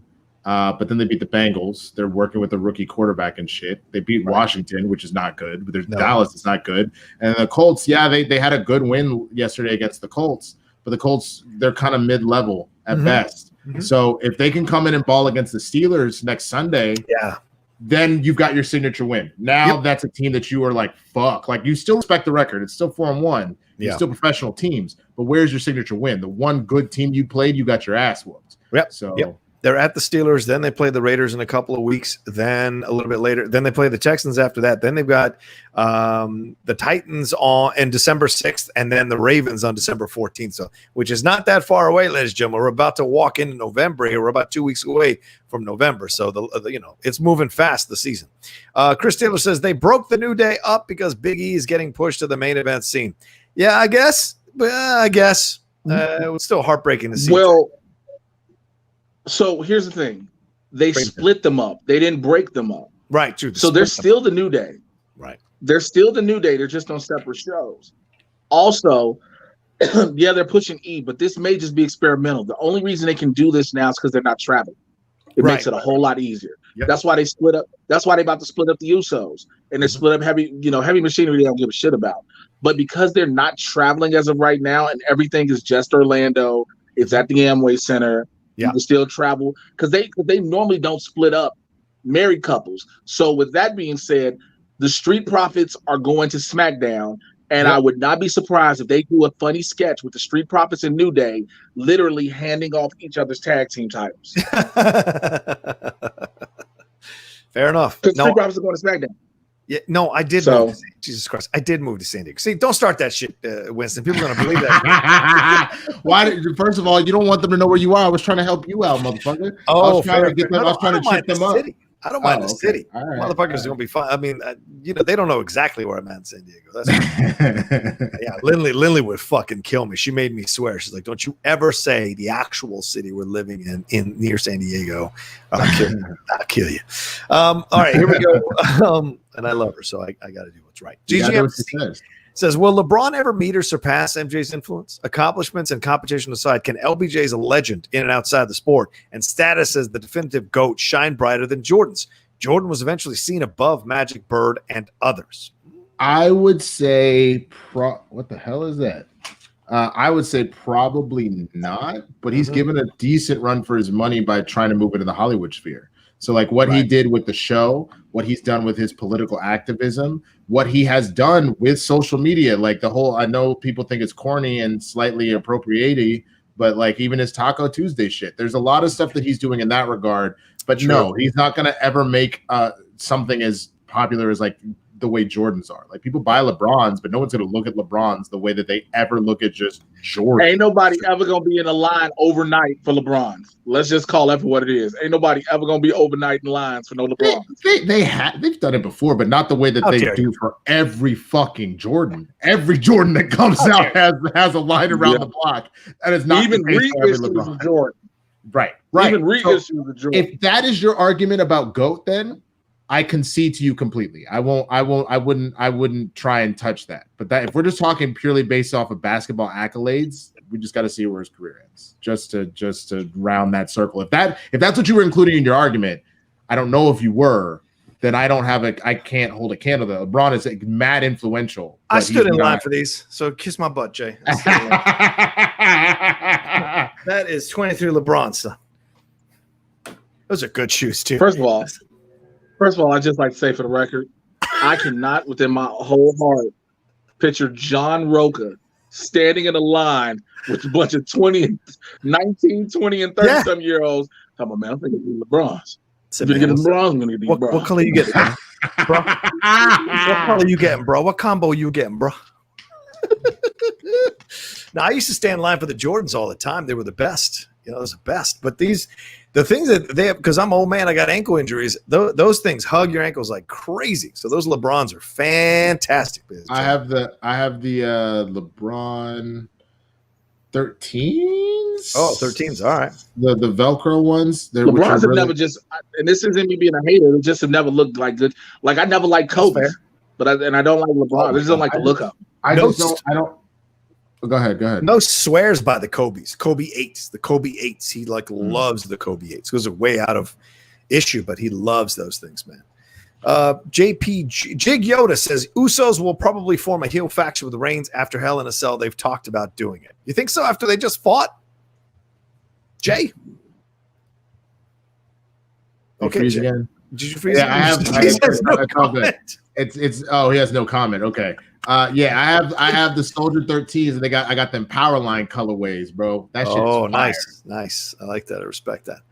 All right, those are all the Streamlabs super chats we got so far. Jeez, we are so fucking far behind. It is insane. So let's get into the other real quick. Atlanta Falcons fired their coach and their GM. Any surprise here? Raheem Morris stepping in, who was coaching the Buccaneers. I think he coached the Colts too for a couple of years. So feelings about him sliding in and taking over as coach here for Atlanta. And are you surprised by them firing the coach and the GM after they went 0-5? I mean, you want to talk about, how people say that like straight white men get to fail upwards. If a black coach, if a female coach, if a Latin coach, if any other coach had done this by week 2, when the Cowboys fucking made that comeback, everybody would have been fired. This nigga got 5 weeks to just obliterate the Falcons season and guarantee they ain't doing shit this year. Yeah, it's true. So, no, I'm not surprised. The only surprise is how long it took. Yeah. What's up? I'm on my phone streaming, and I have 4G LTE because they say 5G will give you the coronavirus. And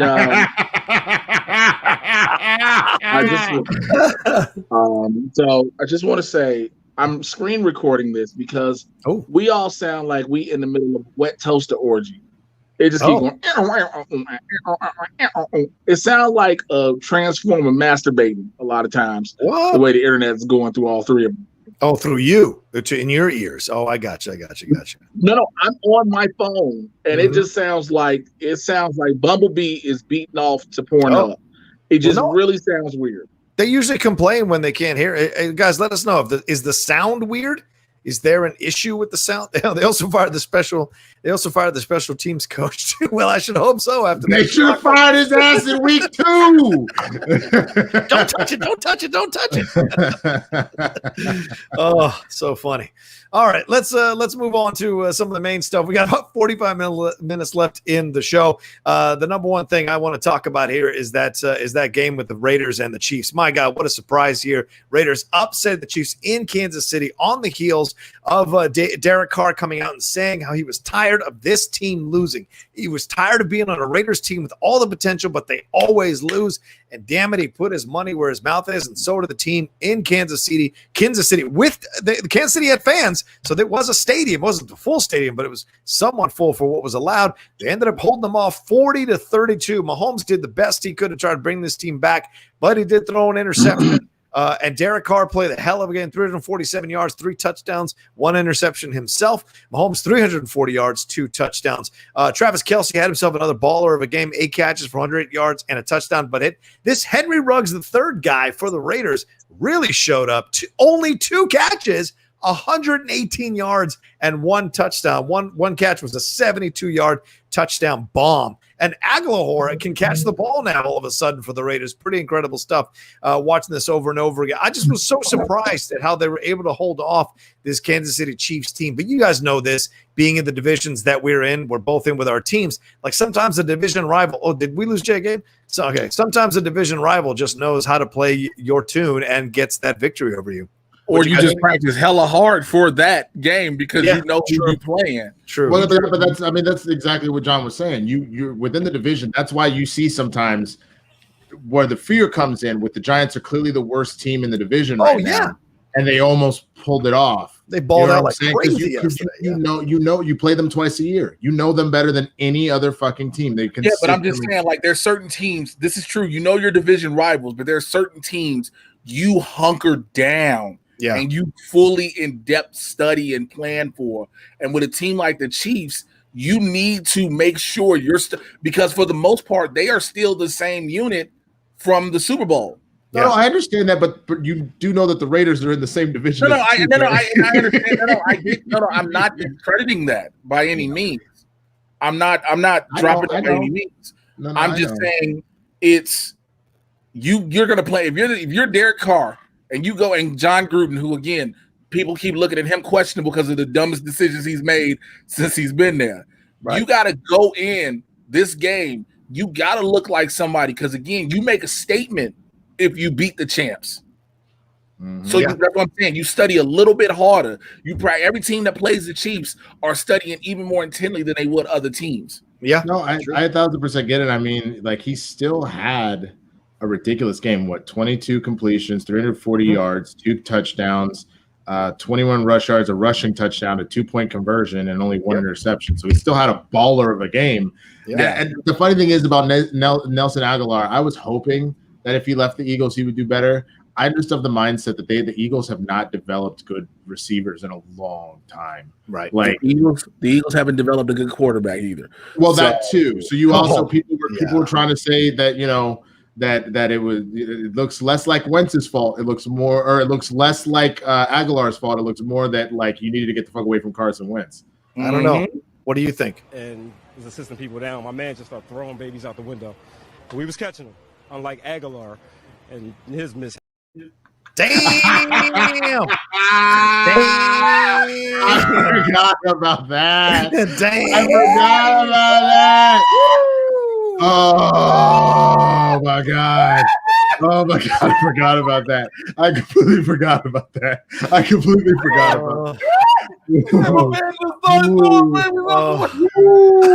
That was under 6 seconds. I think I'm okay.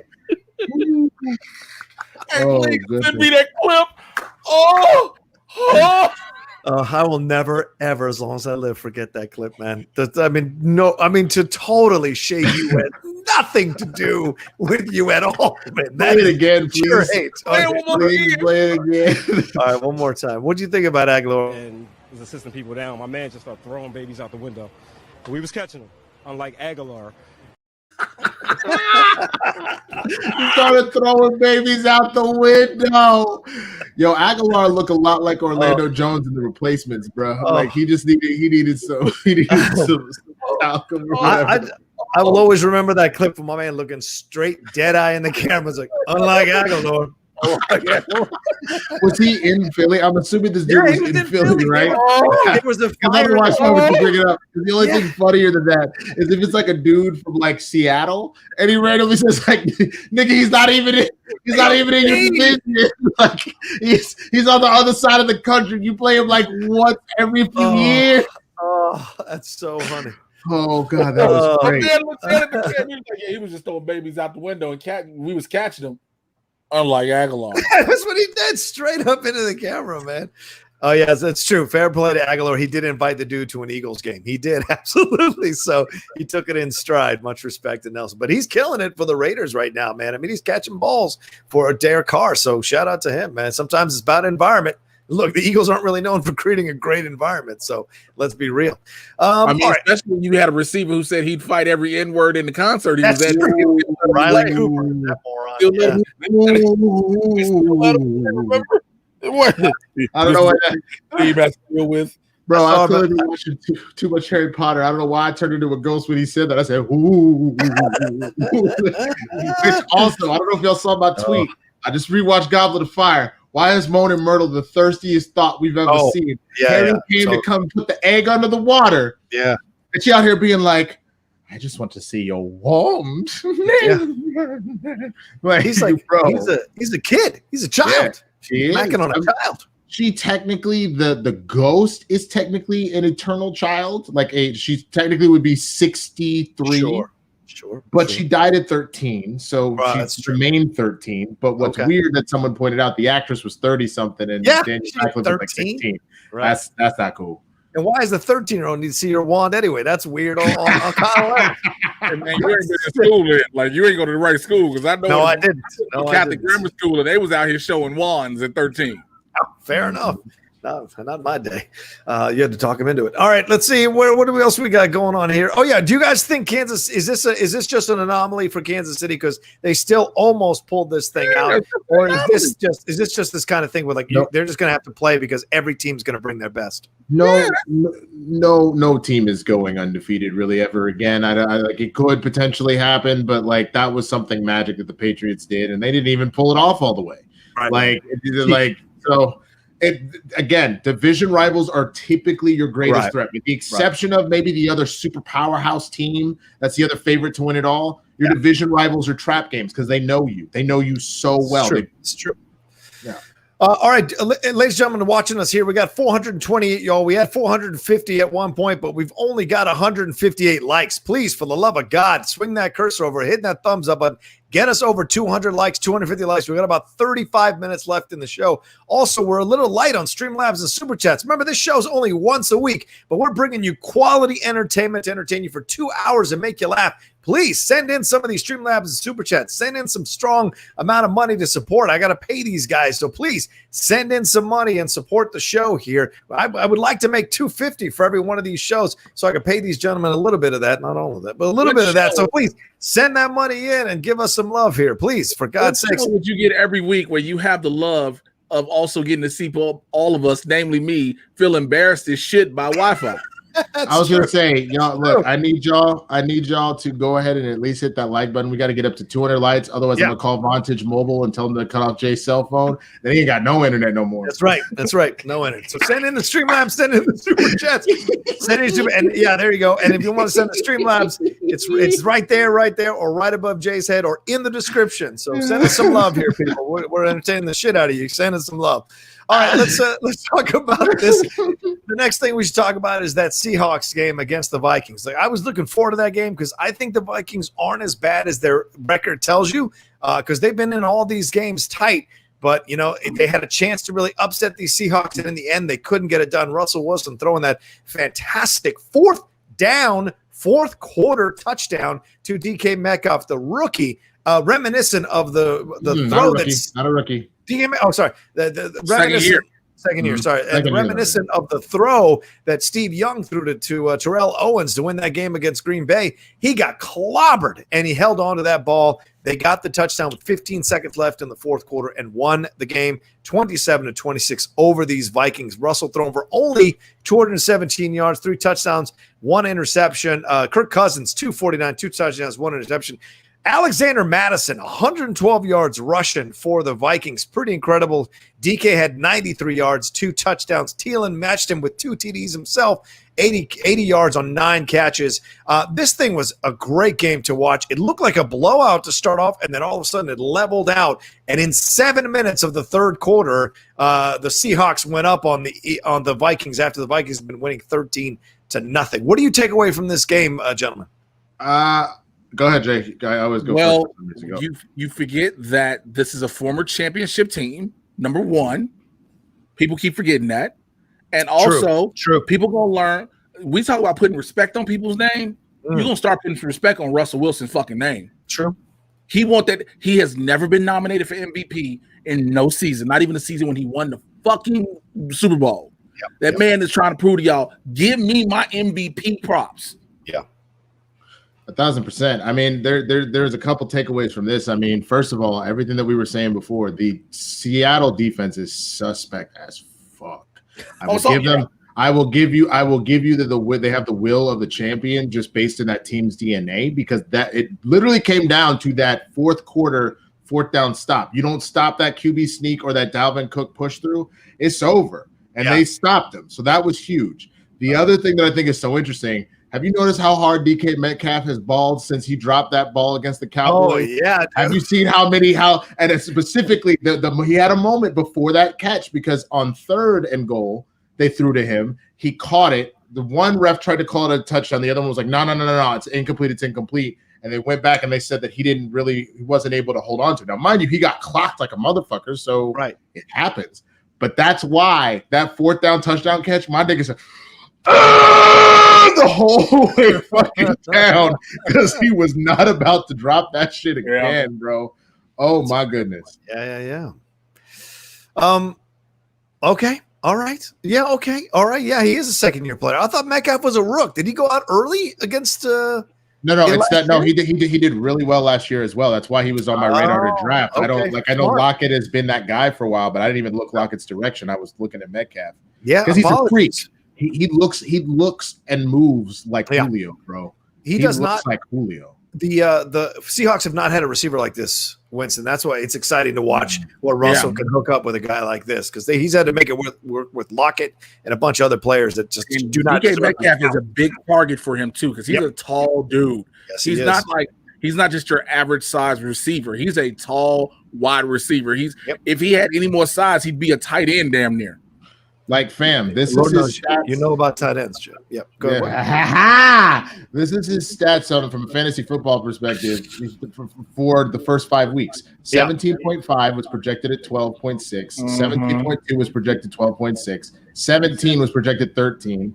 12.6 was projected 15 last week against Miami. And then 24.3 was projected 14. Like, Omi is balling out of what people think he can do. Yeah. Jay, come on back. Stop being a little... Well, Minnesota's an interesting position. They're 1-4. They did lose to the Packers by 11 to start the season, and they had that weird loss to the Colts by 17. But they only lost to the Titans by 1 point. They did beat the Texans, and they lost to Seattle by 1 point.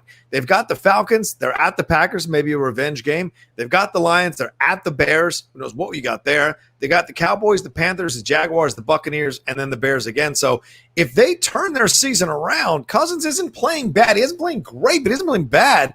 There's a possibility that the Vikings give me the conversation. If not, they're just one of these teams that for whatever reason, they've got all the talent, but this season they just can't get those victories that they need to get themselves back into playoff contention. So it's an unfortunate situation. Yeah. Can I speak to the NFC North? Please. It is literally going to come down, and I fucking hate that I'm saying this. It is going to come down to Minnesota and Green Bay. Yeah. Because I've said it consistently. Yep. And I will stand on it until they prove me otherwise. Okay. The Bears are a terrible 4-1 team. Detroit isn't even in this conversation. Right. Aaron Rodgers is out here. With as much as we talk about Kirk Cousins, Aaron Rodgers is literally trying to blow it up in the face of the Green Bay Packers organization for drafting Jordan Love. And he's motivated. Absolutely. He's hella motivated. So it comes down, Minnesota's balling. They just got to get over that hump. Right. If they can find a way to just say we have these games, no matter what, we just got to close them out. Yeah. If they can figure this out, they look real good going into the second half of the season. That's what I feel like. Yeah, I mean, I feel like they just need a couple things to break in their favor, and they might be in a position to challenge the Bears for the wild card spot because I think the Packers are going to run away with that division. But you just never know, man, because the Bears are 4-1. So right now they're only 1 game behind the Pack. So anything could happen at this point. So it's crazy to look at this situation. All right, we move on to the Pittsburgh game. Let's talk about that. Speaking of people balling out, Big Ben doing his thing over the last few weeks against this Eagles team, this game Eagles team. Ben had 239 yards, 3 touchdowns, but the conversation centers around Chase Claypool. Chase Claypool had four touchdowns. If you just randomly play Chase Claypool record. He almost made the record. He almost made one more touchdown away would have broke the rookie record. Pretty incredible. Scored 4 touchdowns in one game, 7 catches for 110 yards and 3 touchdowns. And then he also ran 3 times, 6 yards on those runs, but one of them being for a touchdown. Look, Carson Wentz did his best, 20 of 35, 250 yards, but 2 touchdowns, 2 interceptions. Miles Sanders got 80 yards. Travis Fulgham, though, 10 catches for 152 yards. I never even heard of Travis Fulgham. Got himself a touchdown in this situation. And look, the Eagles almost snuck out this thing. They just couldn't get it done there at the end. But Pittsburgh is 4-0, a quiet 4-0. No one's really talking about Pittsburgh that much. Do you guys need to see them win a few more games to see that they've bounced back and with Big Ben doing the things that he's doing?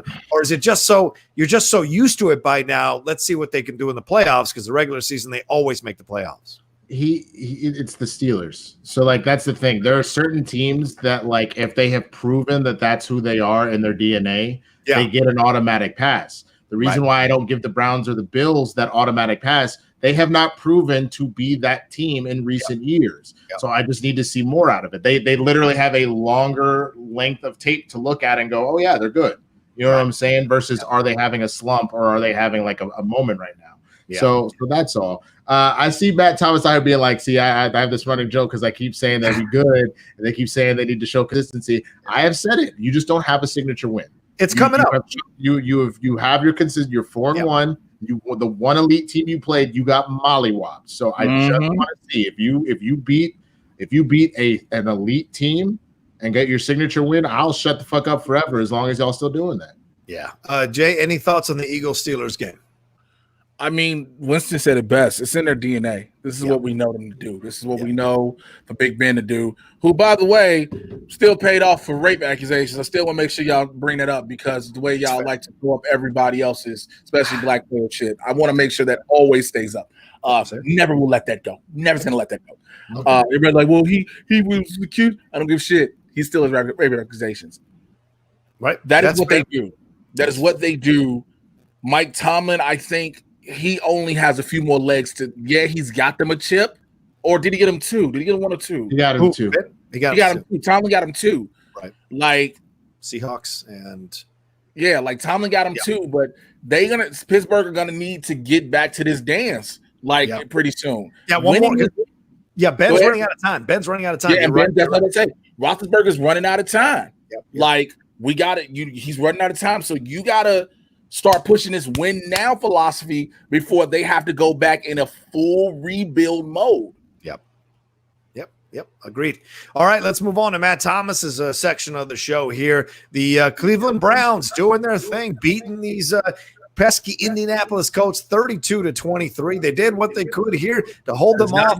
Win, ladies and gentlemen, by the way, just because Phillip Rivers is on the team. That is not a win. Phillip Rivers was trying to give that game away with those late game interceptions. It was frustrating to watch overall because he was getting pestered by a strong front line of the Cleveland Browns. So you got to give him credit in that way. The Browns were forcing him into these interceptions, but Rivers was making some dumb decisions in the end there. But that got them the victory. You take the victories how you can right now. Cleveland looks offensively like a high-powered team. OBJ's really stepping up, caught that ball. Really incredible concentration. We caught that ball near the end of the game, bouncing off his body, falling down on the ground. Got that reception, got it done. Baker lead them. Baker did throw 2 interceptions himself, so he's not without flaws here. But they get the victory. They do what they need to do here now, marching into Pittsburgh. And like we said earlier, and I think Winston brought up, if they do what they need to do against Pittsburgh, get that W, then we're talking about the Browns as serious contenders for that division and for these playoffs to make some real noise. And shout out to Stepanek, the coach of the team. He really turned them around. Coming out of Minnesota really has turned around this team in his first season. And we said they were mathematically eliminated after the first game. We're wrong. They're 4-1 right now. So it's pretty incredible. Fine. Maybe we have to give it more respect. I was not aware because the Colts have just been so non-impressive. Yeah. They apparently had the number 1 defense in the league. Yes, they did. Yep. Statistically, they did. Yep. I didn't. I guess that the problem with me and my brain, like I'll give you a little bit more credit then. They're just not. The Colts still haven't proven that both sides of the ball shit, because like we were one of the best offenses in the league and we proved it. We hung up hella fucking points on your ass, but we had no motherfucking defense. So like. You've moved in my book. If you were at like a nice 7, you're sitting on like an 8, maybe an 8.5. If you generally go beat a well-rounded elite team, when I say elite, I mean a team that from top to bottom, they don't have a lot of holes. Right. And the Steelers have kind of proven that on a regular basis. They don't have a lot of holes. Like the fact that you found this kid Claypool and shit, and Connor's balling and all that kind of stuff. About the Pittsburgh Steelers. That's a well-rounded fucking team. Yep. Have at it, man. But you did get a little bit more in my point. Now that I know that the Colts had the number 1 defense, cool. Yeah, I hear you, Matt Thomas, but think about it. If Phillip Rivers is throwing interceptions to put your defense in a bad position against the Cleveland Browns, that doesn't necessarily speak to the volume that you guys destroyed that defense. You took them down, you did get the victory, but it wasn't like, it was even playing field the whole time and you guys just suffocated them. So, it is Stefanski, right? Kevin Stefanski, my bad. I apologize. Coming out of Minnesota as the offensive coordinator. So, shout out to them. But they're doing great. We'll see what they do against those Pittsburgh Steelers, though. It's that mental thing sometimes with Cleveland. going into play Pittsburgh, no matter who's the quarterback or who's the coach. Sometimes it's that mental thing they can't get over the hump. So we'll see. Well, you always have, because I mean, it's a division rivalry that's high powered. Again, that's just like the Bears and the Packers. Yep, it's like the Bears and the Packers. Yeah. No, I remember now. They went, but no, Big Ben has 2 rings. Yeah, we said that earlier. We said that earlier. So Ben has been to 3. Right, because they lost to the Packers. But they lost to the Packers. So right, Tomlin has 1. So he wasn't there for. I don't think he was there for. I don't know if he was there for Ben's first ring. I thought Tomlin took him to 2. Then he would have taken him to 3, because he was there for the Pack. The Packer loss was the most recent Steelers Super Bowl. So that's what I'm saying. Did he win with Big Ben's first one? Because who did they beat for their first one? The Seahawks. Well, that from Big Ben's first one was the Seahawks. Yeah, that controversial one. Remember, he was a rookie that year, and they won the Super Bowl. And Holmgren was the coach of the Seahawks at the time. So I don't think Tomlin was the coach then. I don't think. See, yeah, he's won the head coach. He's won Super Bowl as head coach once, and then as assistant coach a second time. That's what it was. First time he won the Super Bowl. First time was assistant coach. Yeah. This time he was. That's what it is. Lost to one of the Packers. Right. So yeah, that it is 2, but it's not 2 as head coach. Right. And he was the youngest head coach to win the Super Bowl. So shout out to Mike Tomlin for all the shit he takes. He's got a good status. All right, let's see what else we got left here on the rundown, and we should get into some StreamLabs super chats that have been sent in as well. One last conversation we should get into, and that is Jay Washington's Bears upsetting these damn Tampa Bay Buccaneers and Tom Brady. These Bears are 4-1 right now in their division, and they really shut down Brady at the beginning of the game. Then Brady came storming back, and then they held on thanks to Cairo Santos' 38-yard field goal with 1 minute 17 seconds remaining to beat this Buccaneers team in Chicago. So, Jay, the floor is yours. How do you feel about this team getting these victories, and how do you feel about Nick Foles? Did he look more comfortable in the offense in the second half? He looked a little bit more comfortable, but again, this is still a giant work in progress. Okay. Tom Brady's a bitch because he has this. There's something he has against Foles.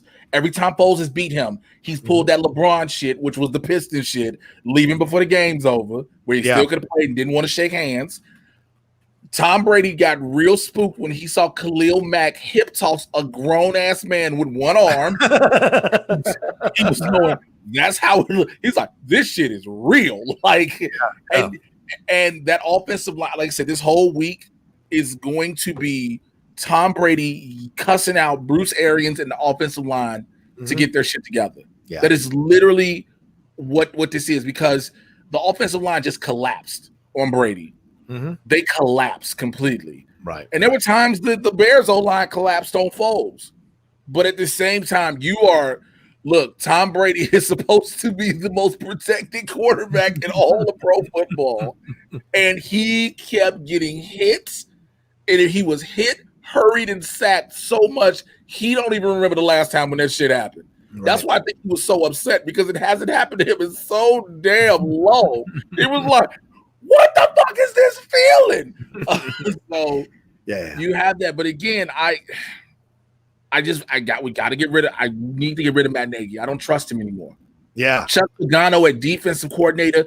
Yo, you could put him at head coach at this rate, but which I'd be scared of, because we had that Lovie Smith situation where Lovie was the defensive guy, but then offensive we were struggling to get the ball going. But look, if Khalil Mack stay healthy, Akeem Hicks can stay without these fucking bullshit penalties. Danny Trevathan keep doing what he does. Again, like I said it earlier in the show, this defense has to be a solid monster like we know it. This offense, you've got weapons. This O-line and everybody got to believe in the weapons they have, because this O-line this offense in general can produce. Mm-hmm. They can produce. Yeah. We can be a solid 4-1 team. Let me just say that. And that's a 4-1 team? Right.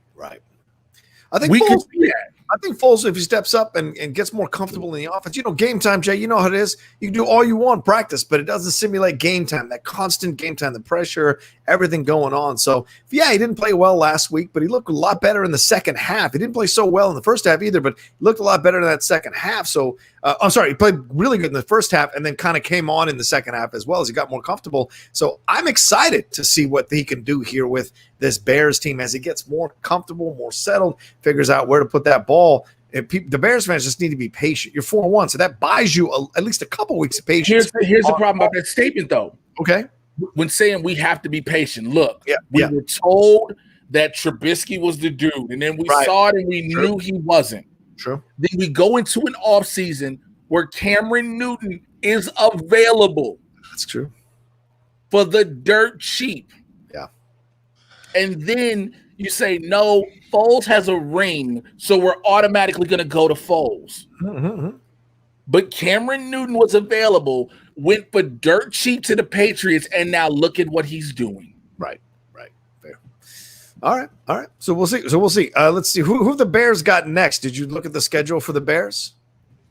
Let me take a look here. The Bears have the the Panther at the Panthers next. Could be a tough game. They're 3-2 right now. The Panthers got a victory yesterday. Teddy Bridgewater looking more and more comfortable behind center there for that team. Then they're at the Rams. Then they have the Saints, at the Titans, the Vikings, at the Packers. Then they get a little bit of break against the Lions and Texans. Then they're at Minnesota, at Jacksonville, and then they end the season playing the Packers. That takes them 7-9. That game at the end of the season, though, Jay, if you guys maintain a certain level of play, that could be for the division. The last game in Chicago. What you just said, that schedule gives the Bears 7-9. Yo, right. Are you guys seeing what Brady's schedule is? Holy shit. Next week is the Packers. Yep. Then he's got the Raiders, who just showed up and showed out. Yep. Then the Giants, that's a win. Then he has to play the Saints again. Then he's got to play the Panthers, they're starting to find their rhythm a little bit. Yep. Then he's got to play the Rams, which even though I still don't give them credit, they are technically 4-1 right now. Then he's got to play the Chiefs. Then he's got to play the Vikings, which, like you said, like they're not great, but like they show that they could be a fucking threat. Yeah. Then he essentially gets to take a nap for the remainder of the year because he has the Falcons, then the Lions, then the Falcons again. Yeah. Yeah, Brady's going to have a tough time navigating those next few weeks, because that team is not 100% clicking. And you can tell Bruce Arians, he ain't Bill Belichick, man. It's a whole other ballgame that he's playing with there. And the schedules are different. This schedule from what he was seeing in the AFC, he learned that he about to play hitters. Yeah. He has some real hitters now. Yeah. He's not playing like the Jets twice a season or the But Dolphins. could you imagine what would happen if the Falcons beat them? Oh, yeah, man. They're playing them twice, so if they beat them twice, bro. Could you imagine what would again after getting rid of Dan Quinn? Yeah. And then they turn around and beat the fucking Bucks and Tom Brady. That if you're Tom Brady, you go on man Ugg boot suicide watch. Because there's no other way. Yeah. It's out of all the teams, again, every team in the league is literally looking like we're playing the Falcons. That's a win, right? And because you're like, their coach ain't shit. They're chopping down the organization. Like, all right, we know what bullshit trickles downhill, right? Mm-hmm. We're getting rid of the top. Now let's fix this part. If it starts to slowly get better, maybe. And the wins they get, even if they get one. They ain't got to get two. They get one over the Buccaneers. Well, it ain't like Atlanta ain't got talent. I mean, Calvin Ridley and Julio Jones. It ain't like Atlanta ain't got talent on the field. It's just a shitty coach. And they got rid of and Hitman Hudson says it right. The Texans who got rid of their coach last week, Bill O'Brien, they're 1-0 without Bill O'Brien. That terrible. Yep. Yeah, so let's get into the best of the rest before we wrap up here. We got about 14 minutes. Please send in your StreamLabs and Super Chats. We're going to answer them real quick after we do this best of the rest as we get on out of here. All right, let's jump into it here real quick. Ryan Fitzpatrick threw 350 yards and 3 touchdowns for the Dolphins as they beat these hapless 49ers who benched Jimmy G in the game. They benched their premier guy who they paid through the nose to have. This is a massive story for the 49ers. Have you been saying he ain't been shit? Yeah, he ain't been shit. Super Bowl, right? We just said it's Super Bowl, right? I've said it a million times, but the other thing, Jay, Ryan Fitzpatrick is a journeyman, you disrespectful fuck. That's fair. That's fair. Teddy Bridgewater led Carolina to a 23-16 victory over the Falcons, which put him at 0-5. And then, of course, we mentioned earlier, Dan Quinn was fired right afterwards. But Teddy Bridgewater and these Panthers might surprise some people. They seem to be finding the rhythm a little bit more. We'll see as the season goes along. They had the text message in drafts waiting for the fourth quarter to end to send to Dan Patrick. It was like, how much time is left? 12 seconds. All right, hold on. Let me know when the clock is 0. Let me know. Just waiting to hit that text. So he goes to the locker room. He ain't checking his phone right away. He trying to give a motivational speech and shit to the team. We just got to get back to it next week. We got to study. We got to practice hard. Nah, coach, I heard your ass fired, though. What are you talking about? Shit. Like ding, ding, ding, ding. Oh, somebody shit. Else, somebody like, damn. Somebody in the back waving like, check your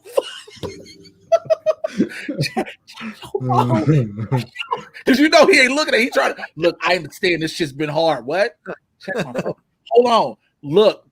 Your fucking Oh, he's like, oh, fuck you, motherfuckers. I'm getting paid out. See ya. Peace. All right. And also, see, Jared Goff and the Rams stomped the Washington football team, and Alex Smith's return 30-10. Smith had I think an 8.7 quarterback rating by the end of the game. That's terrible. Lamar Jackson tossed 2 touchdowns. The Ravens destroyed. Go ahead. Yeah. I was just gonna say. I mean that,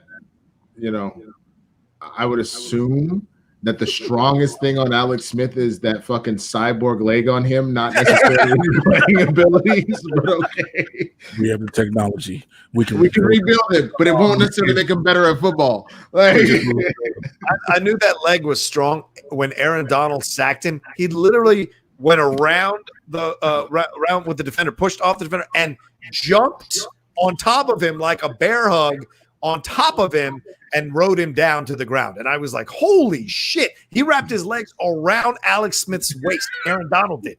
And I was like, what the fuck? It looked like some kind of nature documentary when the thing jumped on the spray. I was scared out of my mind. And I was like, all right, I guess Alex's leg is strong. Guess you're right. Winston's got a cyborg leg. Lamar Jackson tossed for 2 touchdowns, and the Ravens beat rookie Joe Burrow and the Bengals 27-3. That's the most sound beating the Bengals have suffered this year with Joe Burrow as their quarterback. Certainly a way better defense than he's played all year. Kyler Murray threw for 380 yards to lead the Cardinals over the Jets 30-10. Good to see him back in the win column. And Deshaun Watson, as one of our listeners or watchers just mentioned, and the Texans bounced back to beat the Jags 30-14. I thought you were saying Deshaun Watson watched the show. I was like, hey, fam, listen. Shout out. You free. You free. Any of these games now, should we talk about the Jimmy G situation? And what else stands out for you? Is there anything else you guys want to talk about? I mean, no. I mean, that Ravens defense was insane. Oof. That Ravens defense just obliterated Cincinnati. Goodness. Oh, Can you imagine being Joe Burrow and just being like, this is what the league is about? And just it's tough situation. Man. I think the Jimmy G situation is going to, I mean, like they owe both Shanahan and Jimmy G like $50 million over the next few. And you looked at the record of John Lynch, who's the GM there of the 49ers, and Shanahan, their record is not great. So the amount of money they're paying these guys to be in charge of their team and to play for their team is a lot, these 49ers. And if Jimmy G isn't the answer, who the fuck is? I mean, well, because he was under Brady. He can't be bad. He was studying under Belichick. He can't be bad. I know so many people were like, yo, Jimmy G gonna be that dude. Jimmy G gonna be that dude. And then you're like, is he? He's turning into Matt Castle 2.0. I tried to tell y'all this. Yeah, great point. Y'all this. Well, no one was defending Jimmy G on this show. You know that. No one was defending. That was a general y'all, as in like people watching the show, especially Niners fans. Like, oh, man, shut up. You guys to the Super Bowl. Oh, that's true. Yup. That's true. Rex Grossman got the Bears to a Super Bowl, and we saw what happened. Bro, Jimmy G got to that Super Bowl, and then he folded harder than a card table did on my finger and ripped part of it off earlier this year. So, yeah. I remember that, Jay?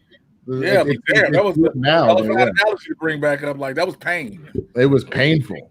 I'm sure it's very painful for the 49er fans. Here's the thing. The 49ers are 16-6 since 2019 with Garoppolo. However, in games where he has thrown 31 or more passes, they're only 5-4. That tells you that it's not a good quarterback. I know what they can do. Yeah. I know what the 49ers can do. What's that? Sign Colin Kaepernick. He can go back to San Francisco. Oof, I don't think he would. Why? Why would you? I mean, at some point you better get on your knees. Look, we so sorry. We fucked up, fam. We fucked up. Like, oh my God, what if he put like a Black Mama curse on the 49ers? Oh. And just because after what they did to him, right by me, you do right by me. Everything you do gonna be wrong, gonna fail. I love that moment of color purple.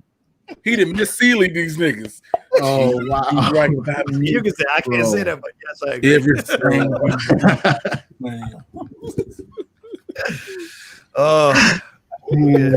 Okay, wait a minute. Jimmy can't do it by himself. Get the fuck out of here. Mo said, Kittle, I know you heard right now, but Kittle bitch ass. Fucking Ayuk. Huh? Kittle came back? That's what I'm saying. Like, how many weapons do you fucking need? Wait a minute, Jesus. Unless you're talking about the defense. That's a little different. Right. And their defense isn't even that bad.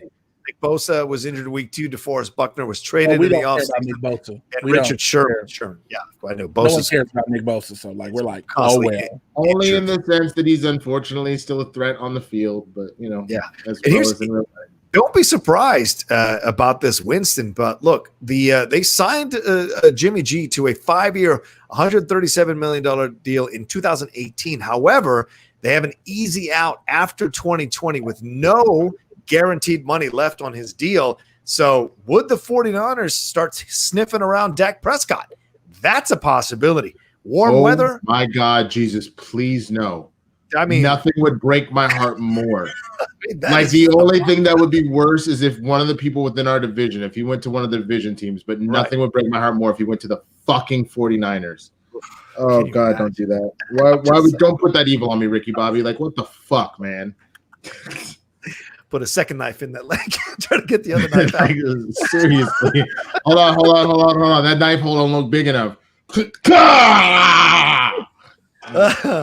All right, let's get through these StreamLabs Super Chats real quick, and we'll answer them quickly because I know Winston's got to run off to the show. Fillmore Pocket said AD outscored LeBron regular and postseason, out-rebounded LeBron, had more steals, more blocks, and his assist-turnover ratio was 2 times better than LeBron. Was Jordan ever statistically the second best player on his team like LBJ was this year? No, but by the same token, Jordan did get a chance to finish out his career, and he very well might have been the second best on a team that went to a finals and won a title as he got older. Remember, 15 seasons is a lot of wear and tear on a body where he was constantly going deep in the playoffs. So. And on top of that, he outdid all of him on all of that. But did you see LeBron's stat line? Did you see that he ended this with a fucking triple-double and put up those numbers in both game 4 where Jimmy Buckets evaporated? And then this game 5, Anthony Davis didn't have shit this game. Because the nigga rolled his heel or ankle. And LeBron stepped the fuck up. So again, y'all be coming with this stuff, but like, give me a full argument. Don't half-ass it if you gonna come in here though. But I know that's one of Jay Chicago niggas. So like, of course they like anything they could to like kind of like Fillmore, my homie. He helps out on PPPN from time to time and shit too. Nice. So like I get it, but like that's when I realized when you said it was Fillmore Pockets. I was like, oh, that's the Chicago talking. D-Train says, congrats to the Lakers. They had to do it for Kobe this year, but the Brooklyn Nets are taking it next. Dude, no. What you could say it. He was like, he's like, it's his first year, bro. He's not going to win the title in his first year. Not with Kyrie. Do y'all remember the conspiracy theories that came out at the beginning of the year? Yeah. After Kobe died? that they were going to find a way to make the Lakers win this season? You remember hearing that? That people like they were going to find a way to make the Lakers win this season just because Kobe died. Wow, they were dominant when they won, man. There was no kind of shady officiating like there was in that Sacramento game years ago. The Nets are going to win it next year. The Brooklyn Nets, the former New Jersey Nets, the Nets are going to. They ain't even going to win the conference. The Nets are going. That's fair. I agree with that. Christian Ramos says, curious with all the recent pandemic news in the NFL, is there a fear the season can get shortened or canceled before we reach the Super Bowl? I knew there was something I wanted to talk about. Now we got 3 minutes left. All right, about 3 minutes. What do you want to say? Do you think it'll get jinxed? Do you think we'll lose the season? I think it's going to go. I honestly think if they don't get their shit together, this is your breaking point because you are hitting a fever pitch problem. Jay keeps insisting that's not what's going to happen, but you only have so many bye weeks that you can keep pushing games back to do that shit, and you can't really push back all of your Super Bowl shit and everything else. So, like, at a certain point, something's got to give, fam. And I understand, and I will give credence if the NFL and the NFLPA decides if we realize you have a COVID outbreak and then you go into those protocols and you break that, then you get forfeits. I think that's appropriate. If you just have to forfeit because you end up getting COVID, that's bullshit. And that is not okay. And I think that would be a problem. I think it's once you have the issue and now you're being told you're on lockdown, lock it down. Then you can issue forfeits. Because Jay was like, they'll just have to start giving them forfeits. I was like, why? That's not even remotely fair. If you fuck up, that's fucking fair. But if you didn't fuck up and it just happened to you, that's not fucking fair. Bro, let me tell you something. The NFL has allowed these. You have certain cities and states and stadiums that have just started letting fans back in. True. That is revenue like a motherfucker. Dallas, if Kansas City. Think they finna stop that right now? When that was the biggest push, they you know, it was always we want to play games. But they were like, we need to get this money rolling. And all of a sudden, AT&T Stadium is damn near about to be full within 2 weeks. I know. I saw. There was a photo. It was bad. There's no league that is more red state than the NFL. None. I know. No league. I know. And so it will have to take these motherfuckers dying on the field before the NFL stops the season. And that we've been saying that. They're not going to do a bubble, which, by the way, shouts out to the NBA for putting that whole thing together and not one. True. Absolutely. At the very beginning. Remember, they had at the very, very beginning, and then shit got locked down. Because the veterans were like, fuck this shit. The veterans were like, we're getting paid, motherfucker. You better not fuck this up. The NFL, you have too many. Look, I know y'all be like, I don't want to hear about politics in my sport.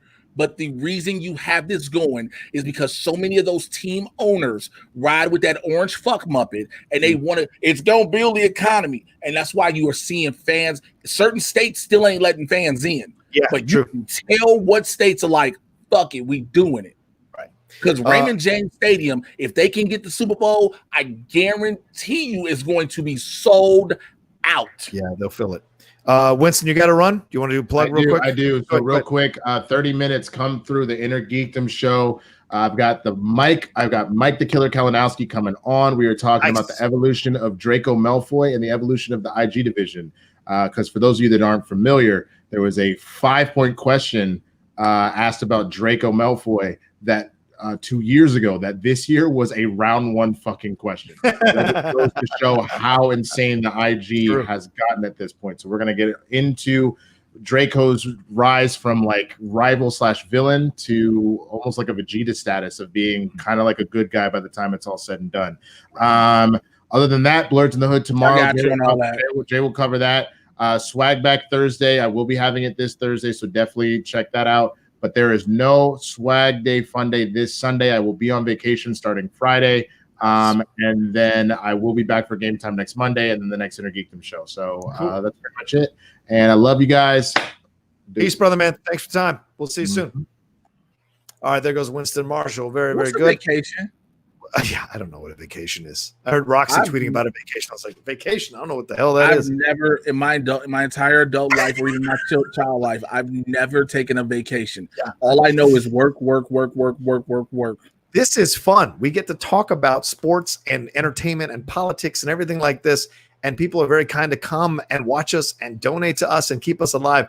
in no way do I feel this is work. So for me, a vacation, I'm working hard. I'm working hard and doing all the things I'm doing, but me taking a vacation doesn't make sense to me at all because this is so much fun doing it as a job. I don't see it as a need for a vacation. But Big Sean said the best in the song "Blessings." Fuck a vacay. I feel better at work. Blessings. Blessings. All right, real quick, Jay, let's run through these real quick. I know you got to go as well, my friend. Hitman Hudson says, should the NBA make Fighting Texas Aggie Alex Caruso the G League logo? Hey, I'm not saying no. Yo, I wouldn't be opposed to it, bro. Yeah. Caruso, again, he was the dude at the beginning of the season that we all were like, Alex fucking Caruso, and now Alex fucking Caruso is an NBA champion. He's a champion. You know who doesn't have a ring? Charles Barkley, but Alex Caruso does. But Alex Caruso does. Dwight Howard does now. Dwight Howard does now. Oh, man. Corey Cameron said, congrats to Rafa Nadal for winning his 13th French Open and 20th Grand Slam. Welcome to the 20s, coming from a massive Federer fan. That's right. And Rafa did it by beating Djokovic. I think he stopped Djokovic to win that 13th French Open. So I know it all gets lost with the COVID and everything that's happening, but I still do love tennis. So shout out to him. Absolutely. Rafael Nadal, one of those people who've been doing it for such a long time. And of course, Spanish. So Latino shout out. And then Yinzer412 says, catching you guys late, but wanted to mention what about Claypool for my Steelers yesterday. Yinzer, we did talk about that. So go back in the show and hear us talk about giving him some love for sure. Although he says the defense for the Pittsburgh Steelers scares me, giving up that many points to the Eagles. Sure. I can totally understand that. So there you go. All right, Jay, anything you want to say on that, or should we wrap it up here, I want you to play that UFC clip of the greatest ever. Did you guys miss this? This is I can only play 6 seconds, so don't ding us, but this kick is an incredible knockout. Enjoy, ladies and gentlemen. They are so even on total strikes at the moment. And finito. 6 seconds of that. I hope they can't ding me on that. But woo! That's a spinning back heel kick if I've ever seen one.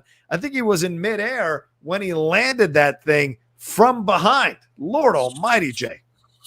One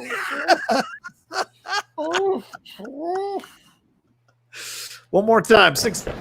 They are so even on total strikes at the moment. Over. What a terrible, terrible hit.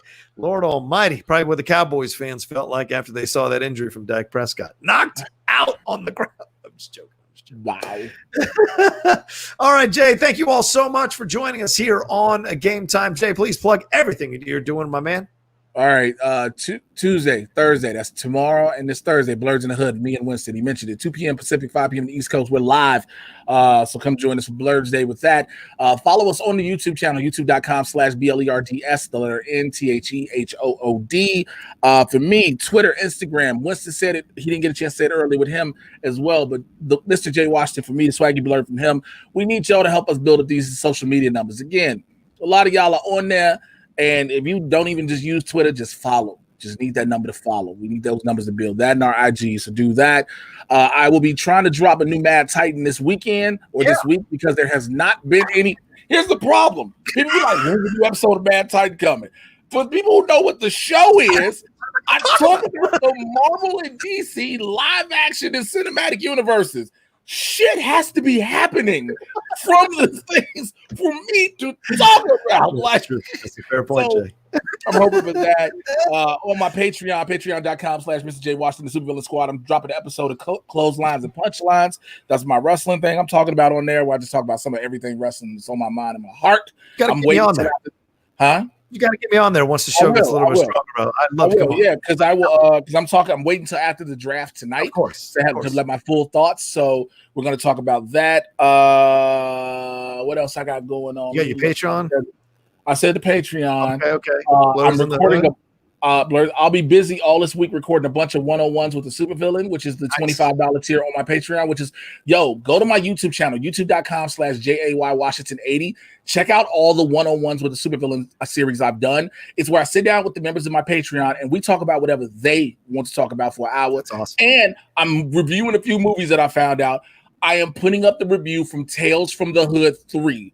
There is a and I did the sacrifice so you don't have to watch it. Wait till that comes up. There you go. Please patronize Jay and everything he's doing. Follow him on social media. Get his numbers up. Get all the support for the stuff that they do over there. Jay does on his channel. Winston does on his channel. And, of course, Blurs in the Hood. Give him some love, for God's sakes. As for here, please, thank you so much for watching Game Time again this week. I love how big the numbers are now. You know, we're over 400 almost every week. A couple weeks ago, we were almost at 700 people watching us live. Pretty incredible. Thank you so much for coming along every week with us and building our numbers up and sharing it with other people. That's another thing you can do for us. If you can't donate, please share the video on your social media. Tell your friends about it. Put it on Reddit. Put it on any social media you got. Let people know that this show is happening. It is a no-holds-barred show. This ain't Sports Center. This is our own sports show, giving it to you real and raw and unfiltered. We're not beholden to any teams or players or any organizations or ads or or what do you call those things? The people that donate money, sponsors. We're not. We just speak our truth about the world of sports. All three of us. So come and hang out with us more and more every week. Thanks for all the Streamlabs and the Super Chats today. Much appreciated. Please follow me at The Rocha Says on Twitter and on Instagram if you haven't done that yet. And if you haven't subscribed to the channel, please subscribe to the channel. There will be more sports content coming. As this thing takes off, it gets stronger and stronger. I've got some more time carved out to do some more things here on the channel. So please subscribe there. And also my Patreon, which is right above my head, patreon.com/John Rocha. Go and see all the multiple tiers that are involved there. We just had 2 fun hangouts over the weekend. One, we were watching the NBA Finals game for about an hour and a half together, all of us talking about it, hanging out, because that's what it is. It's a hangout to have fun and talk about what's going on in the world. So come get involved with that as well. All right, that's it. Much love to all of you. We'll talk to you next week with another brand new episode of Game Time. And please, for the love of God, wear a mask so we see you next week. Come hang out with us. Much love.